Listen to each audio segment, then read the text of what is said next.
All right.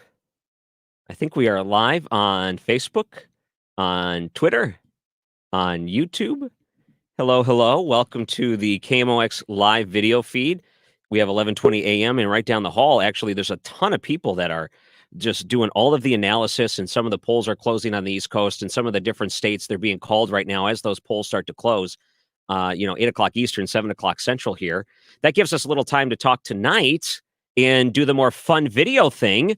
I have comments up so I can see your comments as they come in. We're going to have some very familiar KMOX people that are going to be dropping in, including some we have right now. Let's join in with Debbie Monterey and Tom Ackerman, both in.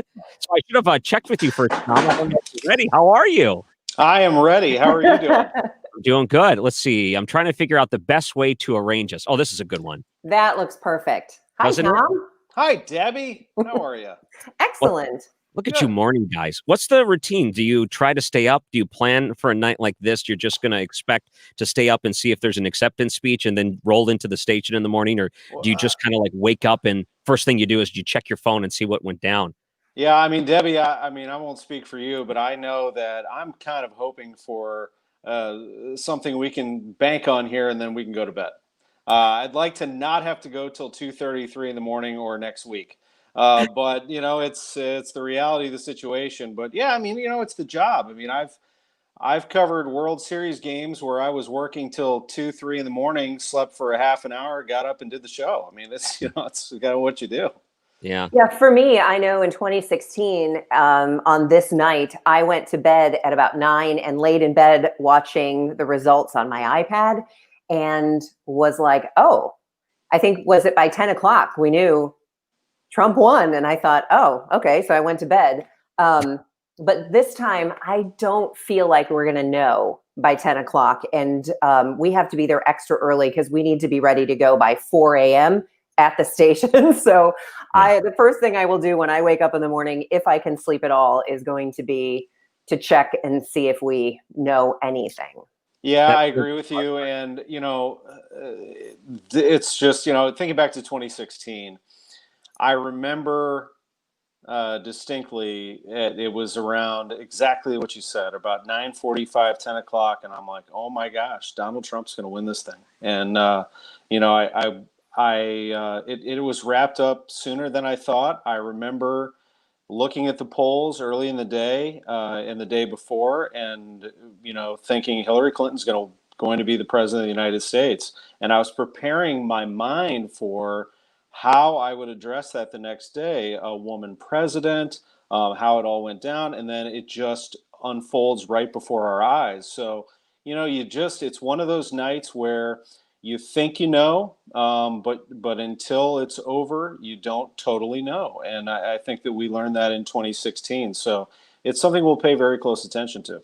Well, I know Debbie has a drink. I'm drinking coffee. Debbie has. So, Tom, are you? I made an apple cider Scotch sour. That is what I am drinking. Apple cider Scotch sour. That is very, very impressive.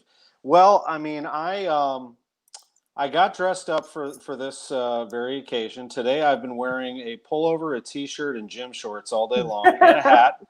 If you notice, I still not have like Ryan's hat. I still have the hat mark on my forehead. Actually, I've been wearing an Adidas hat all day, so I tried to look at least halfway decent for you. I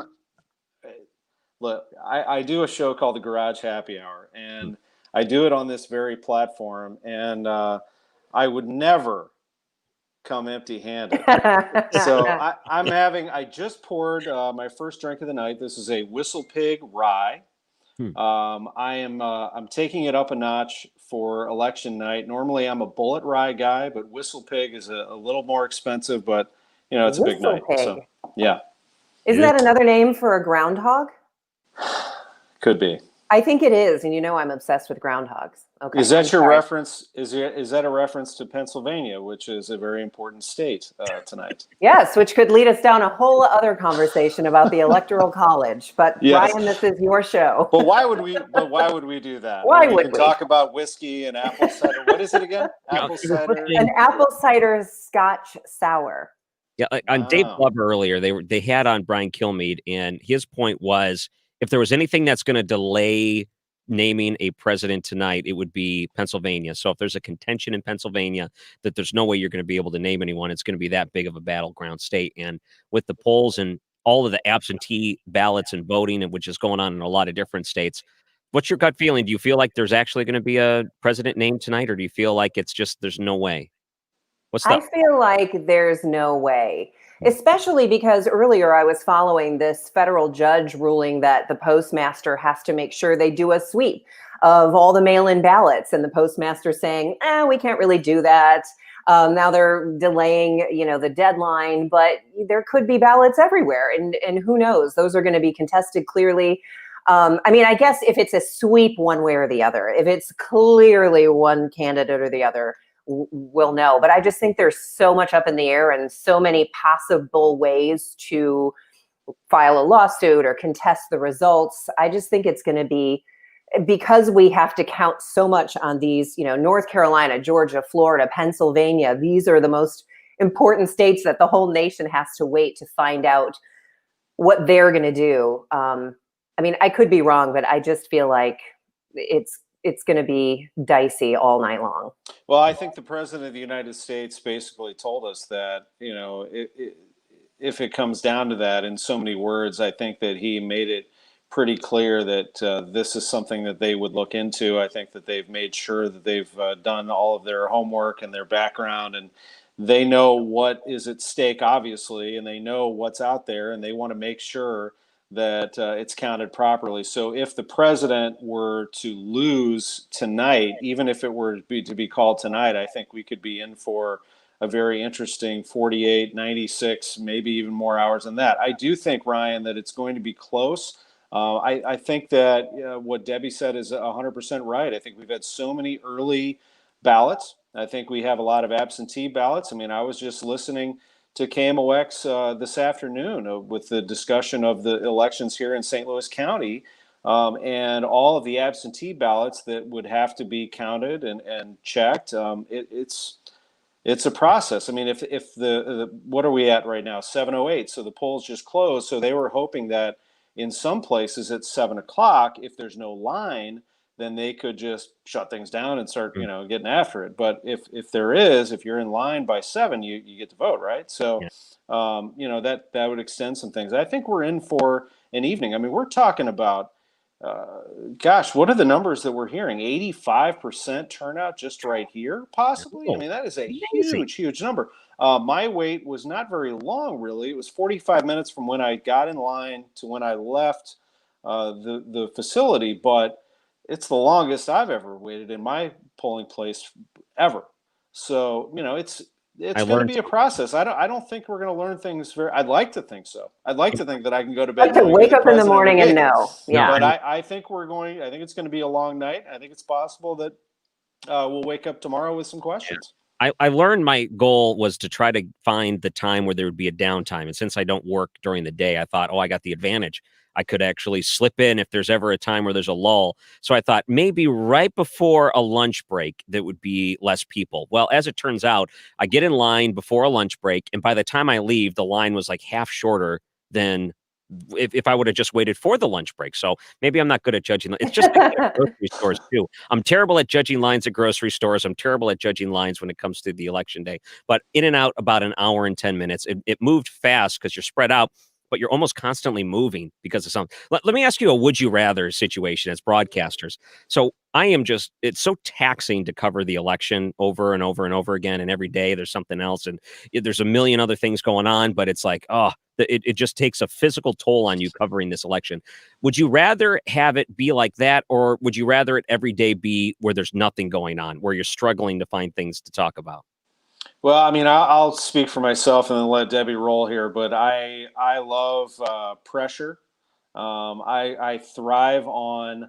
I don't want to say chaos. I thrive on just things being thrown left and right. I think I got into this business not to be comfortable.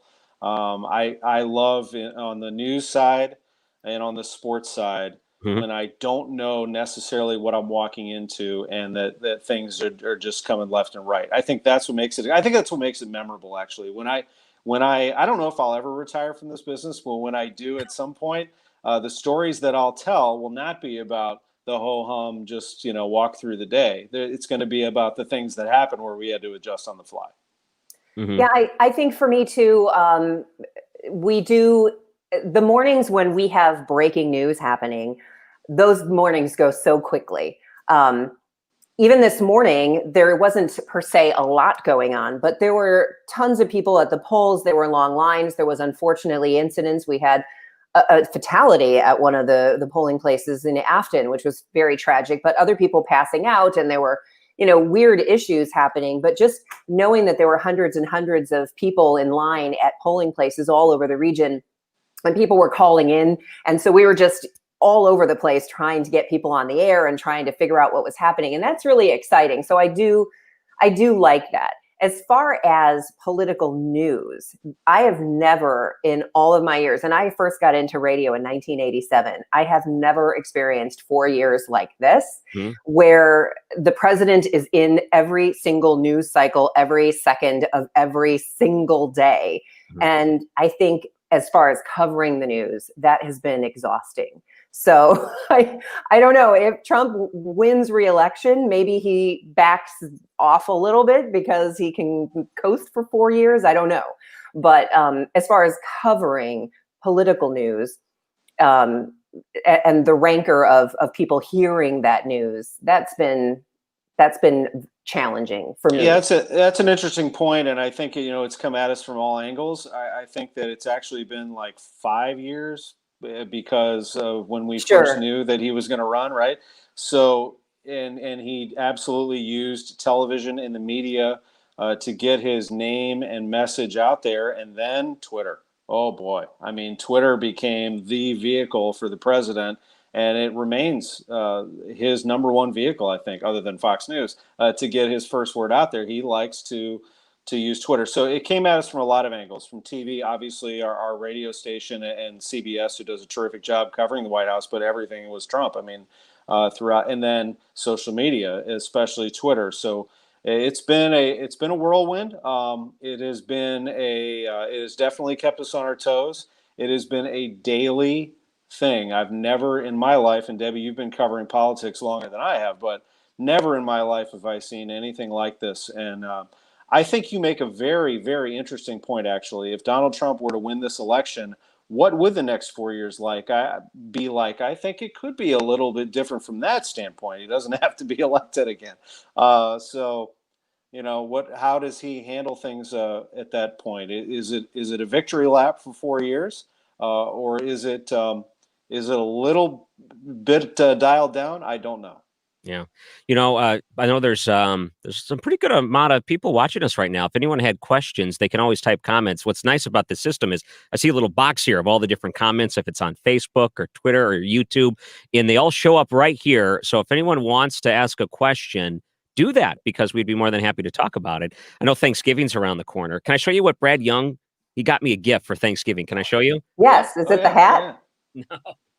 I bought the hat because I thought it would just be the right thing to do. So I got a Thanksgiving tradition, a few of them, but I don't like having to wait for the gravy. I think like on Thanksgiving, you could put gravy on everything. I put gravy on the cranberry sauce. So Brad Young got me my own gravy boat. Oh, For Thanksgiving this year, I think it'll be a nice conversation piece because I'm going to keep this parked right next to me. now did he know that you have a thing about gravy, or was this just a shot in the dark and he hit a home run? Well, let's say I like to talk food on Overnight. Okay. It has come up. So I feel like Thanksgiving this year, I'm hoping that things are not as bad. Because you see the polls and people talking about how they've lost friends and family members, stopped talking to each other for this election. Have you seen any of that with any people in your guys' circles? Have you noticed anyone mention like, oh, so-and-so won't talk to me anymore? No, but I absolutely have family and friends who have opposite views. There's no question about it. And, it's America right now. I mean, I'm not really sure what else to say except that, people have definitely taken a stance, and it's just how our country is right now. So I think what I have always done is tried to listen to everybody.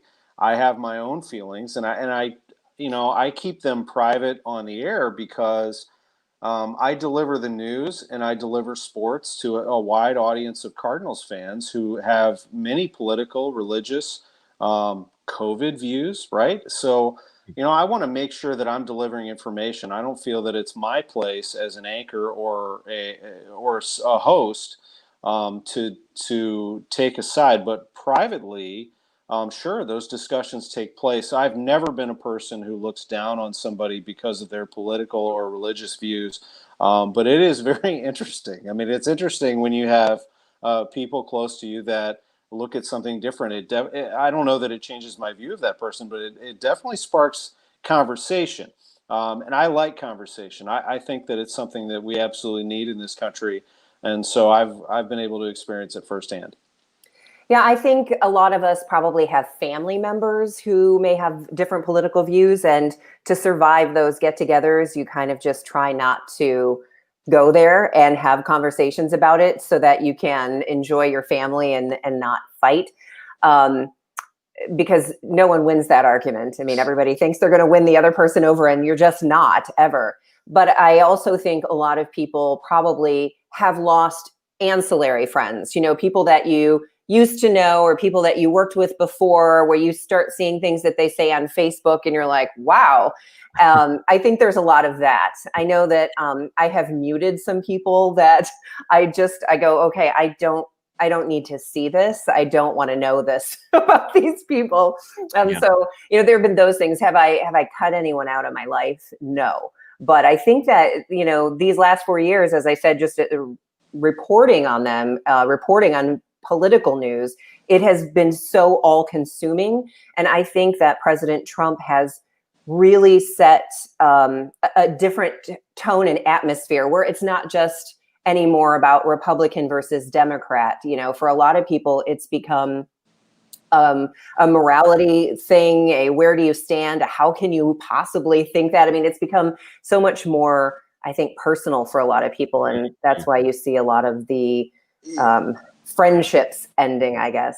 You probably have when I your was own, growing up, Ryan, right? when I was growing up, when I thought of Republicans and Democrats, I always thought about senators and having arguments about things in Washington. But at the end of the day, they'd all go to the bar and have a drink, and that would be the end of it, right? I mean, they disagree politically. But now I'm seeing people that I know disagree on social media, and it gets very personal, and that isn't great to see. I do think that there are a lot of people who have been very silent, and on occasion, so I think that it's important to if you feel a certain way, to express that for the benefit of others. But I also think that there are some people who maybe don't want to express their views because they feel exactly what Debbie just said, that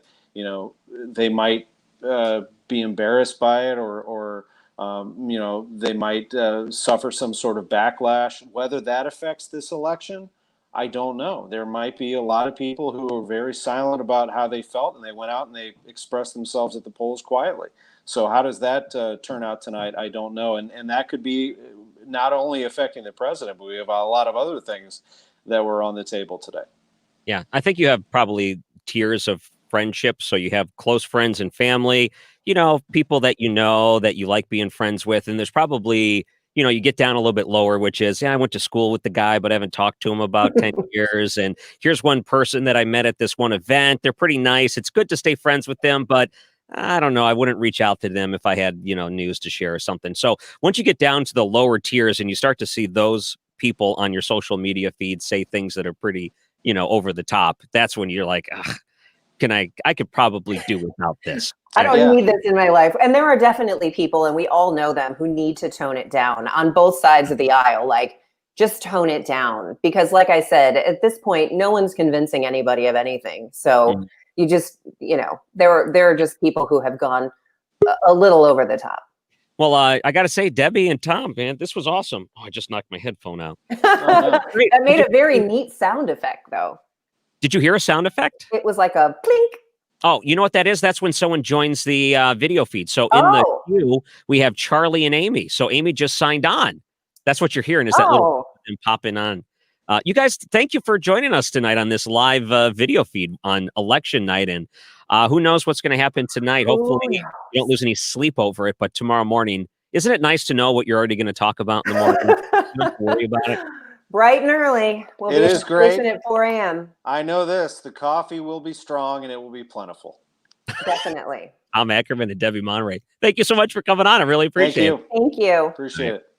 Oh, those guys are great. I got to say, this is going pretty well so far. You know, and by the way, if there's anything that you guys want to talk about or something you want to bring up, let me know. Because I have this little comments on the side. And like here, Emily used to work here. Said, love that you guys are doing this. A little calming during the wild night. Miss you 3. Now, Emily's a big superstar over at the ESPN flagship now. So she's even paying attention to this. So if you have a comment, make sure to reach out to us. How about we bring in our next guests, Charlie Brennan and Amy Markscores. How you guys doing? Hi, Ryan. Hi, Amy. Hey, how are you? Good. You guys get to talk to each other. And do you actually see each other during the show? Do you actually put up a video feed, or is it just all blindly through the audio? Blind is pretty much the way to describe it. Yeah. I think flying blind is exactly how we do the show. and I don't want to be disrespectful to the blind, but yeah, we started a thing recently where we kind of meet once a week, and that lasted 2 weeks, and then we haven't met for 2 weeks. But we have to correct that and have a good knish. And you'll have to join us sometime, Ryan. Yeah, I would love to. But I want to bring you up a little bit closer, Charlie. Hold on. Let me do this. Okay. I got to find the right configuration. Okay. So I'm looking at ready for my close-up, Ryan. The bookshelf behind you right now. Are those all books people have sent you, or are some of these actually you purchased? Okay. Those are all books that's that Charlie financial. has written. This is one you'll really like, Ryan. This is actually the sound of famous broadcasts through the years. Oh, can you see that? That's awesome. Yeah. Yeah. So it's like 20th century, the best sounds. Then, I'm sorry, this is boring everybody in video world. This is a French textbook. And here's another one. This is also great baseball calls. Now, this is a book that also has the DVD with Jack Buck and Bob Costas and others. And then I got my high school yearbook and some other boring books there too. Yeah. You know, I'm looking at some of the different results that are coming in through the Secretary of State here in Missouri. They haven't updated that yet. So just so anyone that may be watching right now, if there are updates on this, we will let you know. We also have the ability to go straight to KMOX main broadcast, which is very nice of us. So I am watching it. We also have the Electoral College map that we can go to. And I'm watching CNN in studio. And then I think this is the AP version, the AP Electoral College. So you can see state by state. Some are leaning certain ways. Some they're calling. No big surprise, some of these. But for you guys, what do you do? Well, how are you consuming election night? What's your routine? Well, this is it. But what I was thinking we should do, Amy and Ryan, why don't we bring up the KMOX broadcast and then kind of like Mystery Science 2000. What was that show? Yeah. And Mystery Science Theater 2000. Yeah. And we'll kind of make fun of what they say.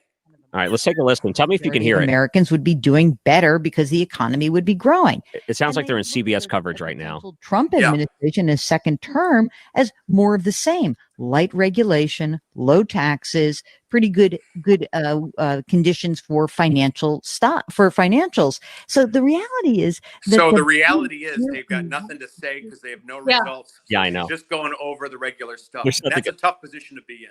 Well, actually, we got a couple comments here. Emily, of course, worked here, now is at ESPN. Married, so she has a different name. I have to always be reminded of that. How do you pronounce that? Is it Butcher? I think it's just how it looks. I like Butcher because you got that French book now. Everything's got to have that accent to it. Or is it Boucher? Tell Charlie to DM me about the baseball book. Okay. That's a good one. Definitely. Emily was a rock star. She still is. I think she's living in Bristol, Connecticut, working for ESPN. And we really miss you, Emily. Thanks for checking in. She was great. Amy, or should we say au revoir or merci? I can't remember if you were, I think you were here at the same time as Emily. Like you would probably pop in at night and I'm sure you've met her. Maybe. Sometimes when you came in and we're doing stuff with sports open line and Yeah. filling in and doing different things. Sure. Here's another one from David. What are your thoughts on news media calling a state for either candidate with as little as 0% in? I know. Well, they did that with Illinois, right? All 20 electoral votes are going to Joe Biden. I guess they just know. There's just. But what's funny, I was watching some of the network coverage, and it would be 0% to 0% because one of the Carolinas just came in, and they said it is too early to call. I said, really? Yeah. Well, Charlie, I have some hard-hitting journalism. Ryan, you'll like this, from the Washington Post. Uh-huh. And they just tweeted out, the 2020 election will come down to two important questions. Who votes and who they vote for. Well, that's why I'm paying $30 a month for my Washington Post subscription. I can't stop reading this post that it comes down to two votes. What now, was that someone's story, Amy? Is there a byline attached to that? There is. I can pull that up because I screenshotted that one. Because we have some St. Louisans who are working for the Washington Post, and I hope their parents aren't watching this in case we embarrass them. Oh yeah. No, I'm for the Washington Post. I love the Washington Post. Everybody has a bad tweet every now and then. The New York Times had, it's the Electoral College and not the national popular vote that determines who wins the U.S. presidency. No kidding. Wow. Yeah. Didn't John Natter used to say things like that? It's whoever scores the most points wins. Yeah. You know, he'd always say things like that during the broadcast, and people found it very charming. Amy, what are you drinking there in your hand? Well, here we go. I have my dinosaur cup. It says, today will be terrific. And it's tea. I'm drinking tea. Yeah, right. Yeah. Compliment. You know, Charlie, I heard a rumor that people were lined up to try to stop you from releasing your next book. Is that true? You know, the truth is, during the pandemic, Ryan, I wrote a book. I really took a lot of stories from 32 years in St. Louis. I took the strange ones and the weird ones and the funny ones, and I put them in a book that's a little less than 200 pages long. It hasn't even hit the bookstores yet. And my supportive colleagues, Chris Myhill and Dave Klein, are already making fun of it. And so they took a video of people standing outside the Central Library on Olive in downtown St. Louis. And Chris said, oh, these are people lined up to get Brendan's new book. And then Dave Klein said, no, these are people lined up to sign a petition hoping he won't write another book. So, you know, you can always, it's great to work at KMOX where your colleagues are behind you all the way. Or they're drinking out of dinosaur cups, one or the other, you know. Well, there was a fun fact today in a segment, Charlie, during the show, and someone said a fun fact. It was Chris Myhill about St. Louis, and I said, "Was that in Charlie's book? Because if so, I didn't read it. I don't know." I know. Isn't it funny, Ryan? Isn't there a rule that if your coworker writes a book, you should at least page through it or something? I don't know. Absolutely. No, these are all the things. In fact, when I first came to the radio station to do the audition shows before, you know, there was a bunch of different people they were cycling in at night to do a couple of the late night shows. And when I was sitting down in the lobby waiting for Steve Moore to come in, you know, grab me from the lobby, you know, you talked to the receptionist, Jody, at the time. And right on the coffee table that they have in the lobby was your book. Right. Center. So that was one of my very first impressions of St. Louis was sitting down and looking at that book while I was waiting for Steve, probably, you know, a half hour or something like that. You know, if you go to the Eagleton office building, into the office outside the chambers of Judge David Noce, you'll see there's a little coffee table there. And he has my book, Amazing St. Louis, 250 Years of Great Tales and Curiosities, for the people waiting around to read. So at least one person in St. Louis has great taste. No, I see it all over the place. When I go to like the History Museum, I see it in their gift shop. At the History Museum, they use it as a doorstop. Or a shim underneath the short leg on the four-legged table. Yeah. I'll give a plug to the History Museum gift shop because they may be one of the only gift shops that actually do not jack up their prices. You go there and it's like what you would pay anywhere else. Like everywhere else you go, they actually do a good job with that. Well, here's a fun fact about that, Ryan. It's a great place to buy your books because there's no sales tax. Now, Ooh. out in the county, in a lot of the burbs, the sales tax is 9.3287%, something like that. But the History Museum, being a not-for-profit like the Arch, doesn't charge a penny in sales tax. Wow. So you're getting a 10% discount. I need to find someone there that can order all of my things. I just want to launder the rest of my purchases through the museum from here on out. Maybe we can get our paychecks through there so we don't have to pay taxes on our paycheck. Loophole. Maybe not. This is the way you do it. See, this is what gets you in trouble. So you want to talk about the IRS always investigating you every year. If you like ongoing investigation. Well, I'm sorry, Amy. No, I was just, I was reminiscing just about the money laundering conversations that we're having and that will continue to haunt us for years to come. Well, no, that's right. IRS pays attention. I mean, I'm sure that this is being translated into text and automatically flagged and sent to the IRS thanks to big technology companies. Well, Ryan, you'll appreciate back in the day when Jack Carney was holding court Monday through Friday mornings on KMOX, he was audited by the IRS and he turned it into a year-long shtick, always complaining about the IRS. So rightfully so. Yeah. Back. Here's another message from Mary who says, it's so sad that Illinois always goes Democrat. There are people that live there that actually don't like violence and high taxes. Do you think there's going to be states like Illinois that maybe one day flip? Because like going back to what you mentioned before, the trying to make sure you don't get it wrong and trying to call the state too early when it's 0%. 2016, they did the thing with Michigan. I remember watching all the coverage and they called Michigan for Hillary Clinton. And then finally they had to back it off. And they said, ooh, maybe not. Then eventually by a very slim margin, Donald Trump takes Michigan. So do you think there's ever a time where maybe Illinois goes red? Probably since the late 90s, it's been a long time. These things do happen. It's hard to say. What I'm looking for in Illinois is that there's an income tax that's on the ballot today. And I don't know how that has fared. I'd be really curious to see if people in Illinois raise their taxes. But, some states do change because Missouri used to be solidly purple and now it's quite red. And North Carolina has many new people moving there. Charlotte is just a growing town. And of the 1 million new registered voters in North Carolina, about 2 out of 3 are African-American or people of color. So that state is kind of changing. Texas is kind of changing. And so, these things do happen. Yeah.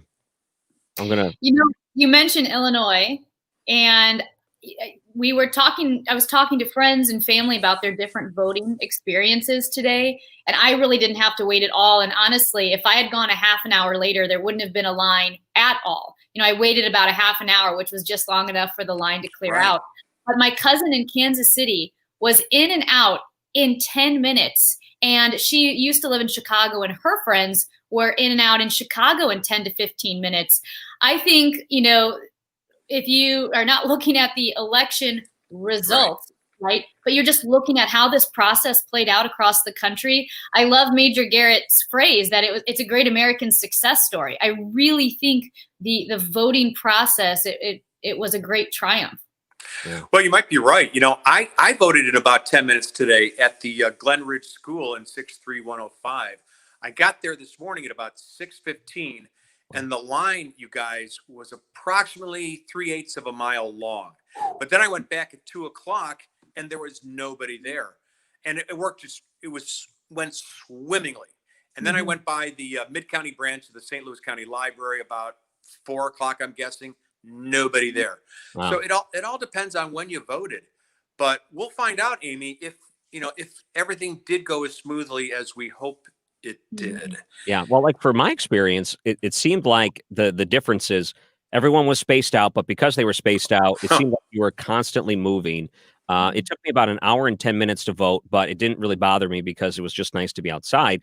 There were some people that were not really affiliated with anyone. They walked by and they said, we voted earlier, so we thought we'd be nice. And they came back with some bottled water and chips they were handing out to people that wanted it, which was kind of. And then when I got up into the actual polling place, I looked around and I said, oh, that's weird. All the electronic polling machines are down. No, well, they just did individual ballots. I think because of the virus that they didn't want people touching things. So there was always Yeah. someone wiping down surfaces. They actually handed you your own pen. Did you get to get a pen this year? Indeed. Yeah, that was different. And a sticker. I got a sticker too. I don't know what I Yeah. did tonight, but He's so happy, Amy. He got a sticker. I know. I knew you were young, Ryan, but this is ridiculous. I missed the sticker guy. No one offered me a sticker. I didn't see anybody with stickers. I know. I've got extra. I'll bring some. Well, if we ever meet again over a Knish, I'll bring one. Yeah, Amy, I would make sure your vote counted. If you didn't get a sticker, who knows if they actually counted your ballot? I know. I mean, as the founding fathers intended, we were all supposed to get stickers when we took part in the process. It's right in the Constitution. I know Ryan said that the voters at his polling place were spaced out. It was the Libertarian Party. You know what else they had? So there was a woman that was dressed in a Halloween shirt and Halloween gloves, like pumpkin gloves, and then had a tablet and was going through the line counting maybe every half hour to update the website to try to, because apparently there's a website you can go to and they linked it at KMOX.com where you can actually see how many people are in the queue. So if you wanted to know how many people, if you were to show up roughly, would be in front of you in the line, it was pretty accurate. I mean, they were going through counting all these things. You said she was wearing a Halloween costume. I thought you were talking about the congressional candidate. There was a lot of different yard signs, but I didn't see anyone actually out trying to tell you about a certain candidate or taking advantage of the long lines. People were civil. People did their thing. Hour and 10 minutes didn't feel that long at all because you're constantly moving and they kept the thing flowing pretty well. Good. And you're St. Louis County, Ryan? Yeah, I live in the county. So, and I was looking online and trying to do my wife. So we had to do it in 2 shifts because we have the baby. We got two-month-old baby, and we didn't want to risk it, going together with the baby because. So I stayed at home with the baby. She went to the polling place. Took her about an hour. She came back, took the baby. Then I went and did my thing, and it seemed to both be about a little over an hour each time we were there. So the polling place, there's a lot of, it's a small parking lot. So there are people parking on the streets and things. So we are always seeing people like walking by our house because we're pretty close to that polling place. It was unique to see that. We're not used to it. Mm-hmm. Well, that divide and conquer, that's the way to do it. Yeah. When you got little kids at home. And did you cancel out your lovely wife's vote? No, she voted. I voted for Donald Trump. My wife decided to vote for, and she normally doesn't, she doesn't put a priority on voting. She decided to vote for Trump too. Okay. And the weird thing is with my in-laws, they normally don't vote. So for the longest time, no vote, no vote, no vote. They decided to vote this year, which is new for them. And they live in St. Louis? They live in Ohio. Aha, key. Yeah. So that's where their vote counts. For them, they also voted for Donald Trump. And the reason was because of religious liberties, big issues like abortion, right to life, and some of the different, freedoms and things. When they look at like Ohio, I mean, they even went more restrictive than Missouri. Some of these other states like, California and Michigan, very concerning about how they treated certain churches. And to them, that's their bread and butter. So that topic alone propelled them to go to the polling when normally they wouldn't have. Can I ask you guys this? And this may be a little bit dorky, but I am still amazed by the whole process, by the whole adventure of voting. We're standing in line. Everybody was kind and smiling. And there was a whole array of divergent political views, people who were diametrically opposed in their political views and their ideologies. One next to the other, 6 feet apart, of course. And yet here we go. My voice counts in choosing the leadership and the direction of the most powerful world in the country, in a country that's brought more freedom to more people in the history of the world. It's just amazing to me. Like it's extraordinary. Don't you think that? Did you feel that when you were voting? A little dorky. Speaking of spaced out voters, man, I want what she's smoking. The pressure. What is in that dinosaur cup? Yeah, I'm not that. I'm just not blown away by the whole process like that. I feel, as a matter of fact, when I went into the voting booth today, I knew that Donald Trump would win Missouri, and my vote wasn't going to mean anything, frankly. You know, I Well, think that like with Amy's strong sports background, where if you start a wave inside of the arena, it's your obligation to continue the wave on. I can see her starting her rendition of "God Bless America" in line and hoping that everyone else joins in. Right. I And did. they would. And it was actually, I just want to be clear, it was a medley. It started with God Bless America. It went into A Grand Old Flag, which I think is an underappreciated song. It's a great song. Well, Charlie is well, you guys are back on tomorrow. That'd be an excellent thing for you to do to start the show, Amy, I think. With a medley of our most patriotic hits. Absolutely. That'd be a crowd pleaser. Well, thank you guys for coming on. This was a lot of fun. It was good checking in with you guys. See, I told you not to bring up the patriotic songs. We're getting the axe. as soon as you pull out Grand Old Flag, he pulls out the cane. It's like, it's over for us. I know. Who's up next? Brad Young. He's in the wait. He's waiting in the great. queue. I can see him. We got to bumped bring him in for real an quick. attorney. Hold on. Show business. There. Look at That's Brad really Young right sad. there. okay. Maybe I'll start singing and then I'll get the gong like the Gong Show, and you guys can take another 20 minutes. Brad, take a side on this. Tell me that you were a little bit moved by the whole process. Well, there was a movement, but it wasn't the kind of movement we're discussing here. Hey, speaking of the Gong Show, trivia question. Who was the host and what famous top 40 hit did he write? Chuck Barris was the host, and he wrote a song. It wasn't for the Supremes or Diana Ross. I don't remember exactly which. I think it was Palisades Park. Okay, well, Was that Gary Lewis and the Playboys? I'll defer to you. I'll look it up while you take it away with Ryan. And Amy, you're free to stay if you want, but I have Stick around. I got to do research and preparation for tomorrow's show. I get it. Yeah. Okay. Thanks, Charlie. Woo. Good seeing you. Thanks for coming See you. on. Thank you so much. How do I leave now? Well, I can press this button here, and then we are all set. The gong, I think, is The gong. is the exit. Well, you look at that. Amy. So isn't that something? Charlie puts the pressure on you to stay, even though your time is up. And he's like, okay, I'm going to obligate you to stay longer than what you were allotted, just to like force you to do it. Great. Yeah. Well, I mean, it's a little bit of pressure. It's a little bit of I need to vindicate myself because, you know, I'm something of a romantic when it comes to these things. And I was feeling very patriotic. It really is just tea in this cup.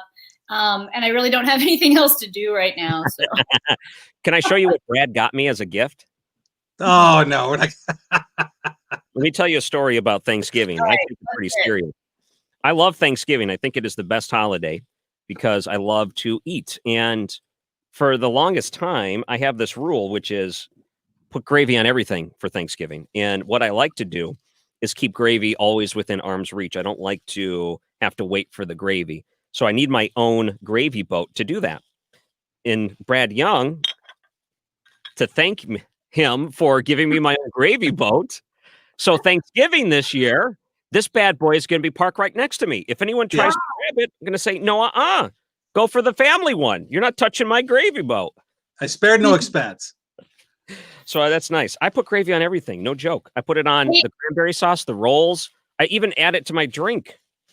So Ryan, now, how many gravy boats will be on the table? Probably 3. Because I think if you get one more, you officially have a gravy navy. I like that. Isn't that the way to do it? Because normally there's normally a backup one and one, and depending on how you make your gravy, sometimes you want different kinds. So you have extra, so you have like an extra overflow gravy. But I'm just gonna make sure that bad boy's sitting right next to me. No worries. Brad Young, I've been trying to refresh here and to see what the local results are, to see if there's anything coming in from the state, but I haven't seen anything, at least from the Missouri side yet.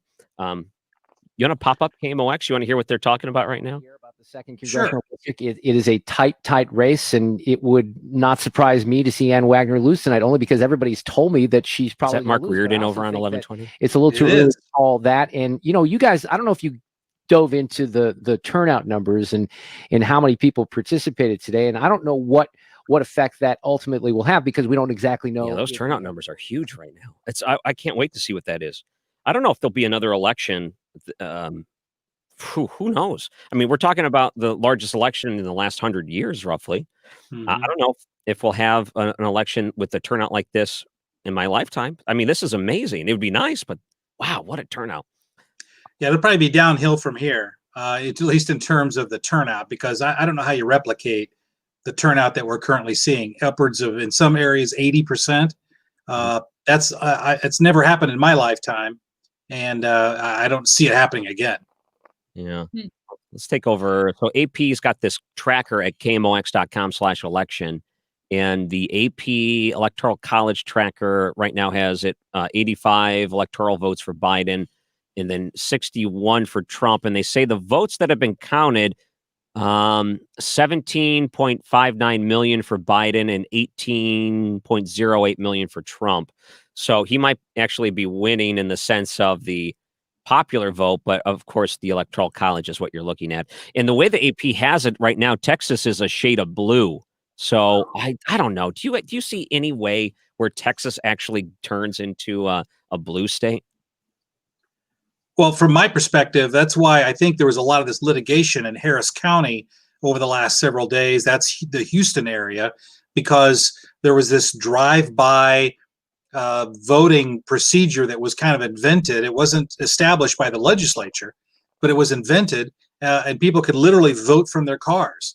And 127,000 people voted from their cars, and it's not in the statute, which is why there was both a state lawsuit filed. There was a federal lawsuit filed that went to the Texas Supreme Court, and those lawsuits ultimately, at least so far, have not proved valid in terms of stopping that drive-through voting in Harris County. But you can imagine that in Houston, a majority of those 127,000 votes were Democrat votes. So the Republicans, at least the attorneys who are representing the Republican Party in Texas, recognize that it's going to be very close.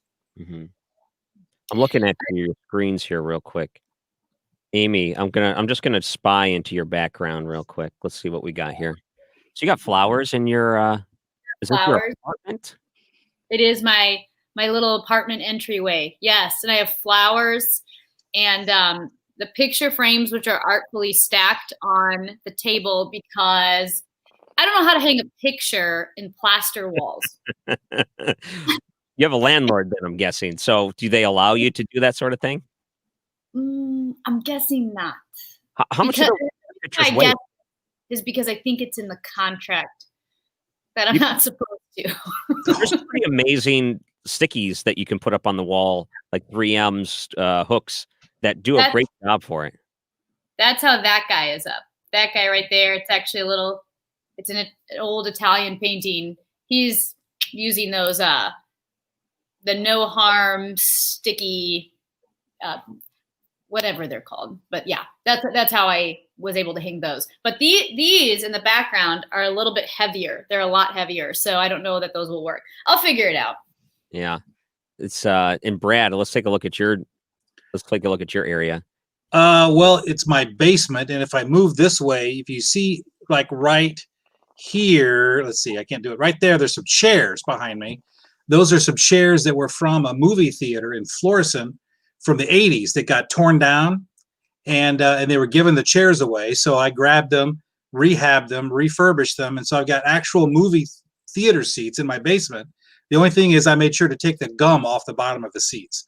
I did do that. Ancient gum that probably they got from a baseball pack when they used to do that. Did you ever get baseball cards with the gum inside? Oh, of course. Everybody did that. I had lots of those. Most of the time I wasn't a big fan of the gum. I was just buying them for the cards. Yeah. Because I wanted the cards more than the gum. Amy, would you buy packs of hockey cards when you were younger?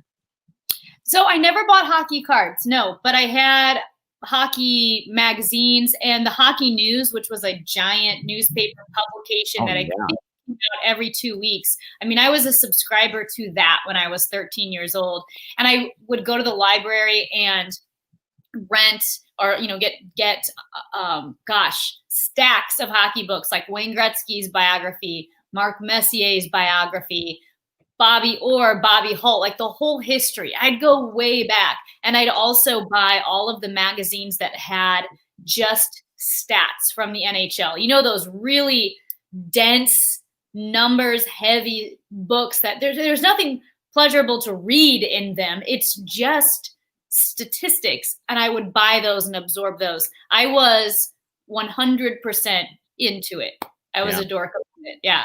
The hockey news, I used to get that hockey news, and what I would do is I would clip out the articles or maybe some of the cool pictures in it, and I had like this binder that I would tape it to, so I'd try like to make a collection of things I found out of it, because it was cool to get all of this stuff delivered to your house, and you had these awesome photographs and things, so it's like you're making your own I'm not a scrapbooker by any means, but I used to do things like that, or clip newspaper articles of the Red Wings.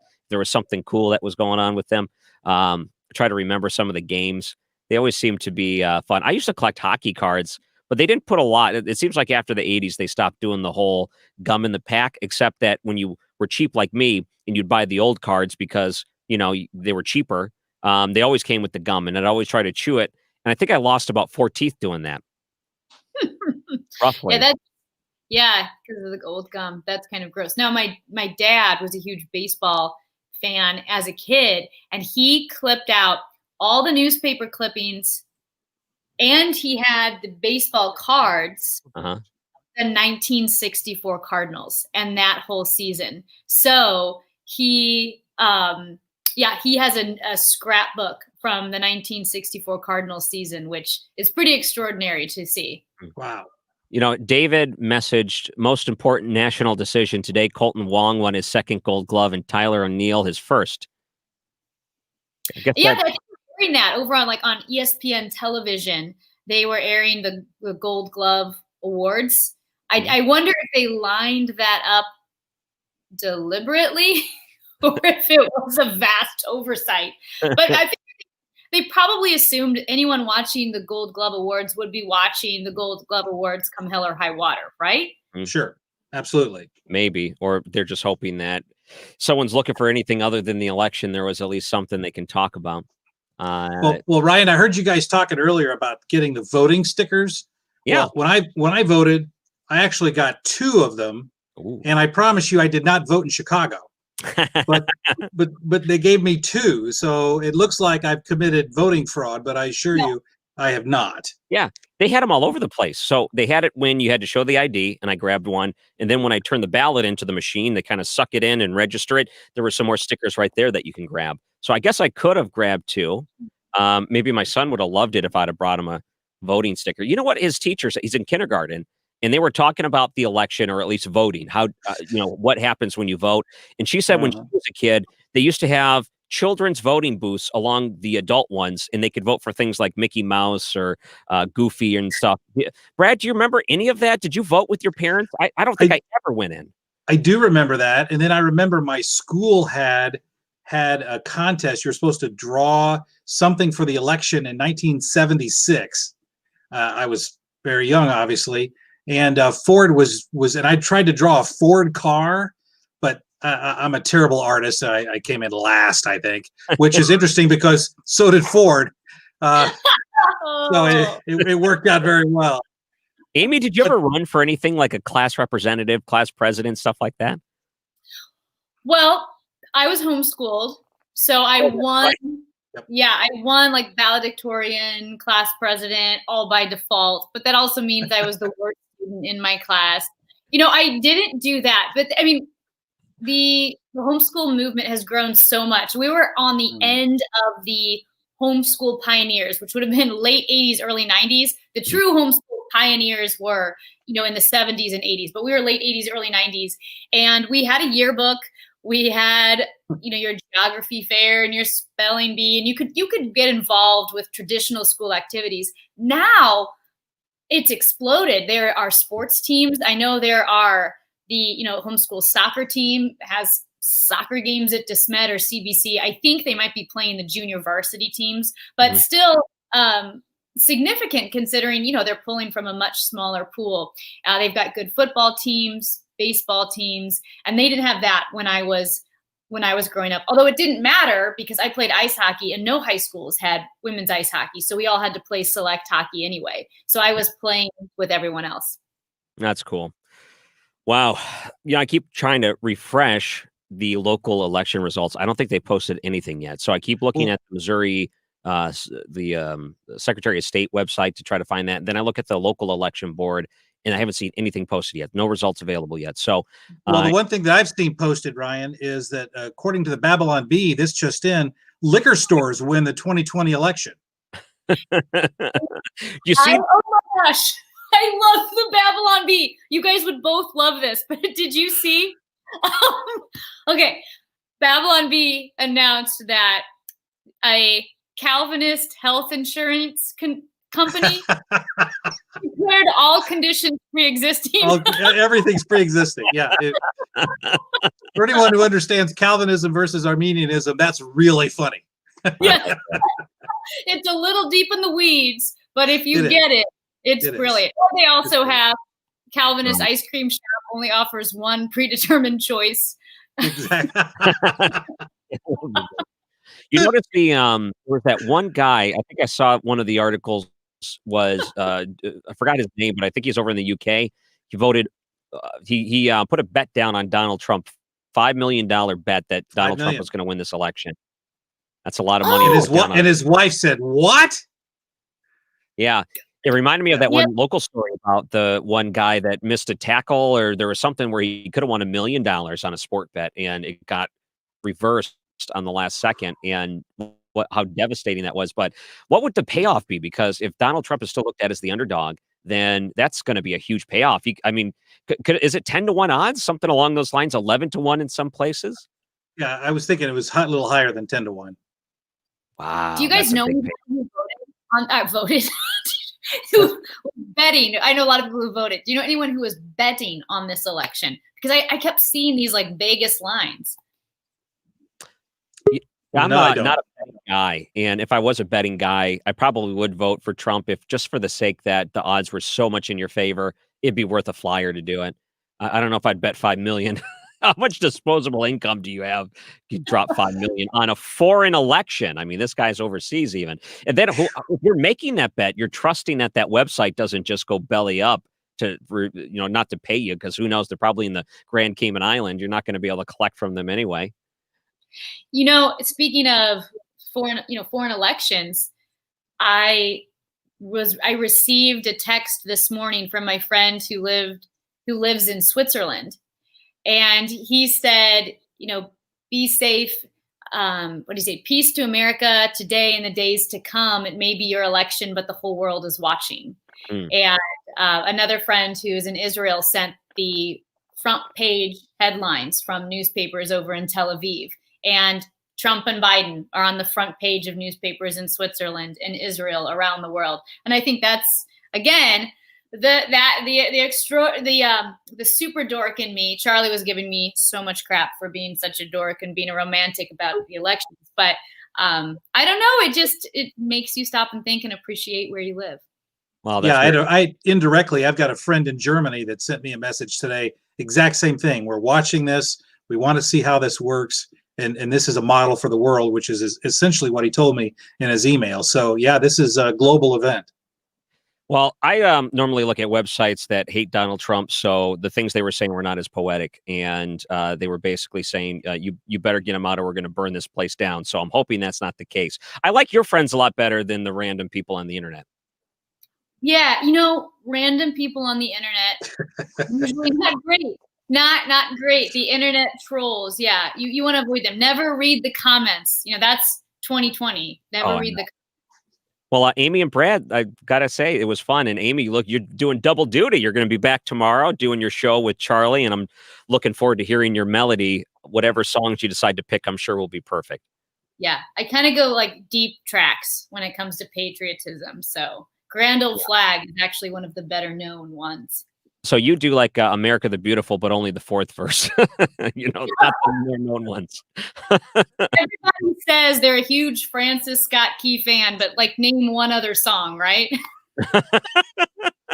Well, thank you guys. This was a lot of fun. Brad Young, Amy Markscores. It was great. Thanks for hopping on and doing this tonight. My pleasure. Yeah.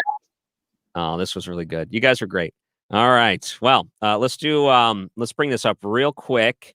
And I'm watching CNN, and polls are closing. I think Michigan and Wisconsin are about to close.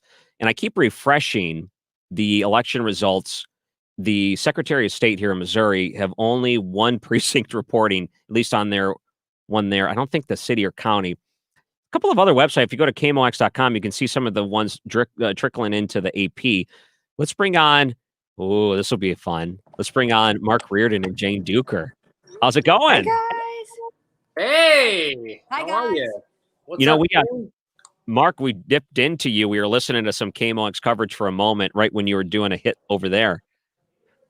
I got to take my reading glasses off because otherwise I look old. So by taking the reading glasses off, I clearly don't look old. Yeah, this is going to be interesting, Jane. I don't know what you're seeing. Look, there's numbers coming in from places right now, and we don't know exactly the complete areas. I was mentioning on the air here a few minutes ago, I'm looking at the New York Times Needle. I had so much fun with the New York Times Needle 4 years ago. We sat in that studio, Ryan, that night. John and Michael and John Lapping and I looking at that needle just change. So they have needles going on right now for some of these key states. And right now they have Trump up in those key states like North Carolina and Georgia and also Florida. But they're not really saying anything about Ohio right now. And Ohio, Jane, I don't know if you take a look at that. There's a 281,000 vote lead for Joe Biden in Ohio right now. Now, we That's don't big. know where the votes still need to come from, but that's a pretty significant lead. On the other hand, in Virginia, Trump has that lead right now. So those are going to narrow significantly. Yeah, I'm looking at the AP because the AP has that map up right now, and they're already calling Virginia for Joe Biden. I should pop up that needle you're talking about. And it's fun to watch the percentages as they go through the night. That's something we learned from 2016 to see how much volatility there is in the percentage of someone winning. Jane, you were out at a polling location. Did you work all day today? Well, I'm actually, I'm in the boiler room, which is like all the lawyers in a room that are fixing, oh, look at the kitty, fixing the, whatever sort of problems were going on in the poll. So I've been at it since about 5 this morning. Wow. So yeah, I'm good and tired. I will tell you, it's the smoothest election in St. Louis County that I've seen in my career. Well, Other than, a few minutes ago. yeah, other than but that's a county website. That's not the board's problem. Okay. So the county website crashed. So that's awesome. But I did get the absentee results in the county, and Ann Wagner, she's way down. Wow. Yeah, which is So county's in. City should be coming up any minute. So you might want to watch for that.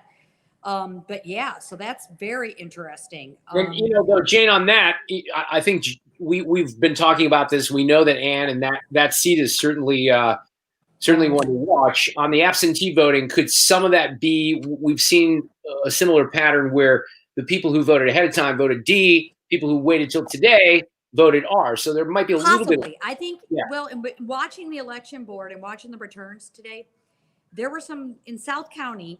There were some polling places that were very low on absentee, so they were high on election day voting.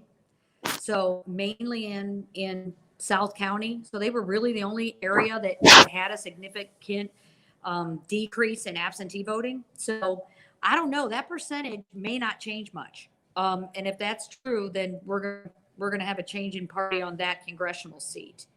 Because right now it's 59.28 to 39.48. I mean, that's a big swing.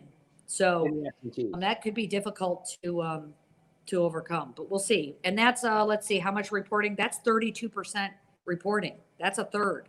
So that makes it a little. So there was so much early voting and absentee. There were 219,000 counted, but there's 231,000 total early absentee mail-in votes. Now the turnout in St. Louis County set a new record.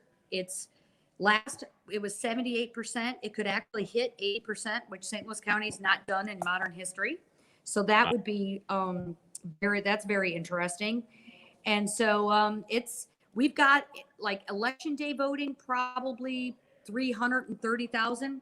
So it's almost, I mean, they're not quite equal, but this is pretty unprecedented. And I think it'll be interesting to see, because I think we're going to have a pretty decent night tonight because so much voting got done early, and people might get used to the fact that, this does not have to be this stressful, So I think it'll be interesting. I think Sam Page is leading, obviously. The 6th district, though, that's a big one in St. Louis County. The incumbent Ernie Trachis is losing by 11 points right now. That could change. So yeah, it's kind of interesting. Wayne, That's what the are local you stuff. seeing any numbers from the Koenig Lavender race at this point? Oh yeah, yeah. Deb Lavender is winning. Let me pull up that exact number. I have it. I actually saved before the website crashed. Let me pull up Lavender. Hold on. And She by the was way, winning. I was just trying to remember by how much. If Deb Lavender is doing better than Andrew Koenig in I that think a lot sense, of that's yeah, going I to think a lot of people bode got well that for Bill concern too, right? So we have Doug Beck. So that Democrat is probably going to retain the state Senate number one. That was the spot vacated by Scott Sifton. Right now, Deb Lavender is winning 57.66 to 42.34, and that's with 31.5% reporting. So we could see there are 2 seats that people believe Democrats could take in the state Senate, and that would be the state Senate with Andrew Koenig and Deb Lavender, and that's in State Senate District 15. The other one is in Boone County. Caleb Rowden, who happens to be the majority leader of the Senate, some are thinking that Judy Baker may beat him, and so that could take the Democrats from 10 to 12 in the Senate, which is less than veto proof. So they're making a little bit of ground if that happens. So yeah, so that's the local stuff and the state stuff. I gotta say, Jane, I was super impressed with your updates today. I mean, I kept looking at you on Twitter and the different things you're posting on there. You're posting some great content straight from the ground. You must have been on your phone all day. What phone do you got? Because you got to have the best battery in all of cell phones to be able to. Well, no, I just have a charger I have a charger everywhere. So it's my iPhone. But yeah, luckily we had the sort of the voter protection team. We had people in every polling place. St. Louis County, St. Louis City, St. Charles. So we were getting very good updates. And I will tell you, while the lines were long, people were friendly. Nobody was complaining. People got through it. We're going to get faster results. So yeah, I think like I said, this was the smoothest St. Louis County has been in a very long time.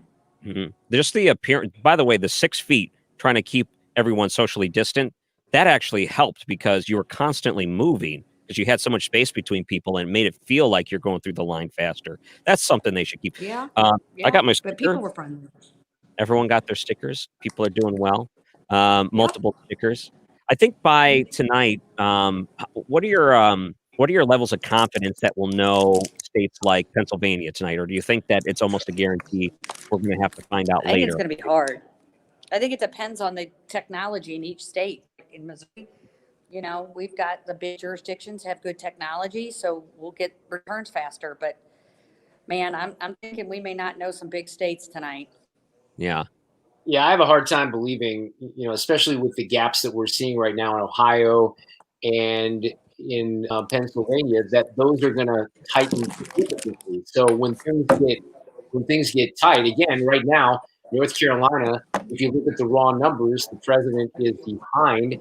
New York Times, just checking the New York Times Needle because they account for exit data and some other analytics, I guess. They still have Trump as the favorite to win in North Carolina. So this is, I think, going to be a long night. Now, look, if Florida flips, Jane, and I think if Florida and North Carolina, if it looks like Ohio is going blue, this is going to be over very quickly. I mean, very quickly at this point, right? Yeah, I mean, there's some key states, and so, I mean, I'm watching John King on the big board, trying to keep track of, because, you know, the one good thing they're good at is telling you which counties are still outstanding. By the way, if you see my picture moving around, it's her fault. She keeps Look at that. She keeps knocking the computer. So yeah, I'm trying to find good Wi-Fi at Union Station. So, but yeah, so I'm really hoping that we get more information, because if there's some big key states, then it could be over. You know, so what's the latest on Florida? What are you guys seeing on Florida?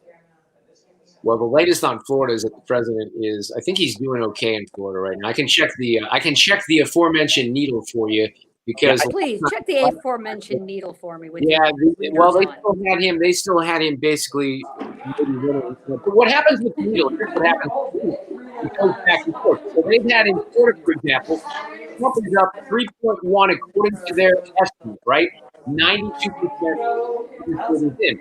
They've had Trump, though, up 1.8 to Trump plus 4. That indicates to me Trump's going to win Florida. In Georgia, it looks like Trump's going to win. Again, in North Carolina, with 77% of the precincts reporting, it's gone from Biden plus 08 to Trump plus 4. They have it right now, Trump plus 1.4. But if you look at CNN or Fox right now, or maybe some of the other sources, and you see the vote total, they may not indicate that. So I think everyone needs to, the advice that I would have, and I'm basing this on what happened 4 years ago too, is you see these numbers come across, don't get too excited either way. Because, Jane, I'll give a perfect example. When Bill Corrigan, or maybe even when Rick Stream was facing Charlie Dooley, you know, those races were, there was a big gap. Looked like Charlie Dooley was going to lose, and then those votes came in late, and it's all over. So that happens in all elections. It does. You have to know what's outstanding. You really Right. do, because that makes a huge difference. So, and sadly, the Secretary of State is probably the slowest in Missouri. So you're almost better off going to the local boards of elections to get the most recent results, because those report late. You know, they report to their website before they send it to the state. So that'll make a big difference in especially the governor's race. Because I think that's going to be tight either way. I think the race between Nicole Galloway and Mike Parson is going to be close. You're out of your mind. That's not going to be close. Come on. I don't Jane. know. Come I on, Jane. No. St. Louis County, the difference between in 2008 was our record turnout, which was 70%. And we're going to hit 80. That 10% difference in St. Louis County is 68,000 votes. The majority of which, like 3 out of 4 votes are going to be for her. Okay. So All right. that could erase a lot of rural. We'll talk in a few hours. I think that's I just say you can't now Kansas City, interestingly enough, the other urban part of the state, their turnout is kind of normal, like in the 60s. So they're not hitting like the way crazy turnout. I think rural turnout's very high.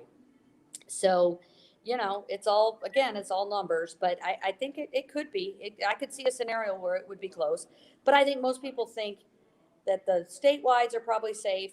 But Wagner seat and Deb Lavender and Kayla Brown, those are the 3 that could switch. Yeah.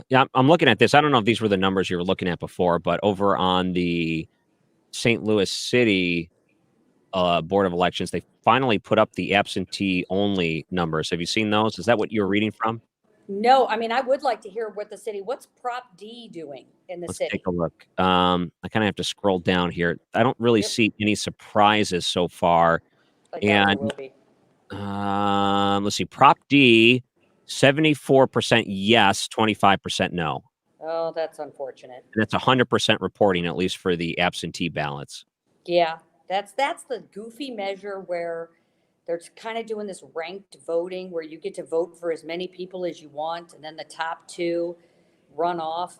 Even if the top person has more than 50% of the vote, they still have to endure a runoff. Yeah. So there was a lot. It's interesting. There was a lot of like local opposition to it. Like the Board of Aldermen did a resolution against it. The Black Caucus. I know President Reed was vocally opposed to it, right? Yeah. Yeah. But there was out-of-state money wanting to do the experiment on our elections. And so the out-of-state money seems to have won the day, which is kind of sad because this is going to be a goofy experiment. And it's going to be for the mayor's race. And because under the St. Louis law, if the Board of Aldermen hates it, they cannot repeal it for a year, which means we'll be under this goofy system for the mayor's race, which I think was the point, by the way. Let's see, 47,000 votes, a little over 47,000 absentee in the city. Wow. That's pretty good. It seems that's That a is big pretty number. good. Yeah, that's a big number. Mm-hmm. There's not a lot of surprises here. Just basically, you see about 75-25 Democrat to Republican, generally speaking. Nicole Galloway, 86% of the vote in the city, 88% for Biden. There's the shocker. Nicole Galloway in the city. Wow. Right. Surprised by that. We'll see. Let me guess, is Cory Bush winning? Yeah. Let's see what the numbers are. Cory Bush, 85% to 12%. Anthony Rogers, 1.5% for Furman there. How about Kim Gardner? Oh, yeah. Let's see. State treasurer, governor, president. I might have to scroll down. They must When I have. lived in the city, all I know is I felt like I was the only person ever voting for any Republicans in the city. Well, of I didn't even know they ran. Yeah, I'm just talking about. I'm not in the city. I'm just talking about the statewide ballot or anything. I think there were like maybe 3 of us Although I lived in South City, and that was a little more red, if you will. And you had moderate Democrats there, like Steve Butts. Not So the- Kim not the- Gardner, 78% of the vote. Let's see if goes. there's anything else here that's notable. Well, it was interesting because some of the like Action St. Louis, some of the protester groups have been trying to mess with the judges for sport.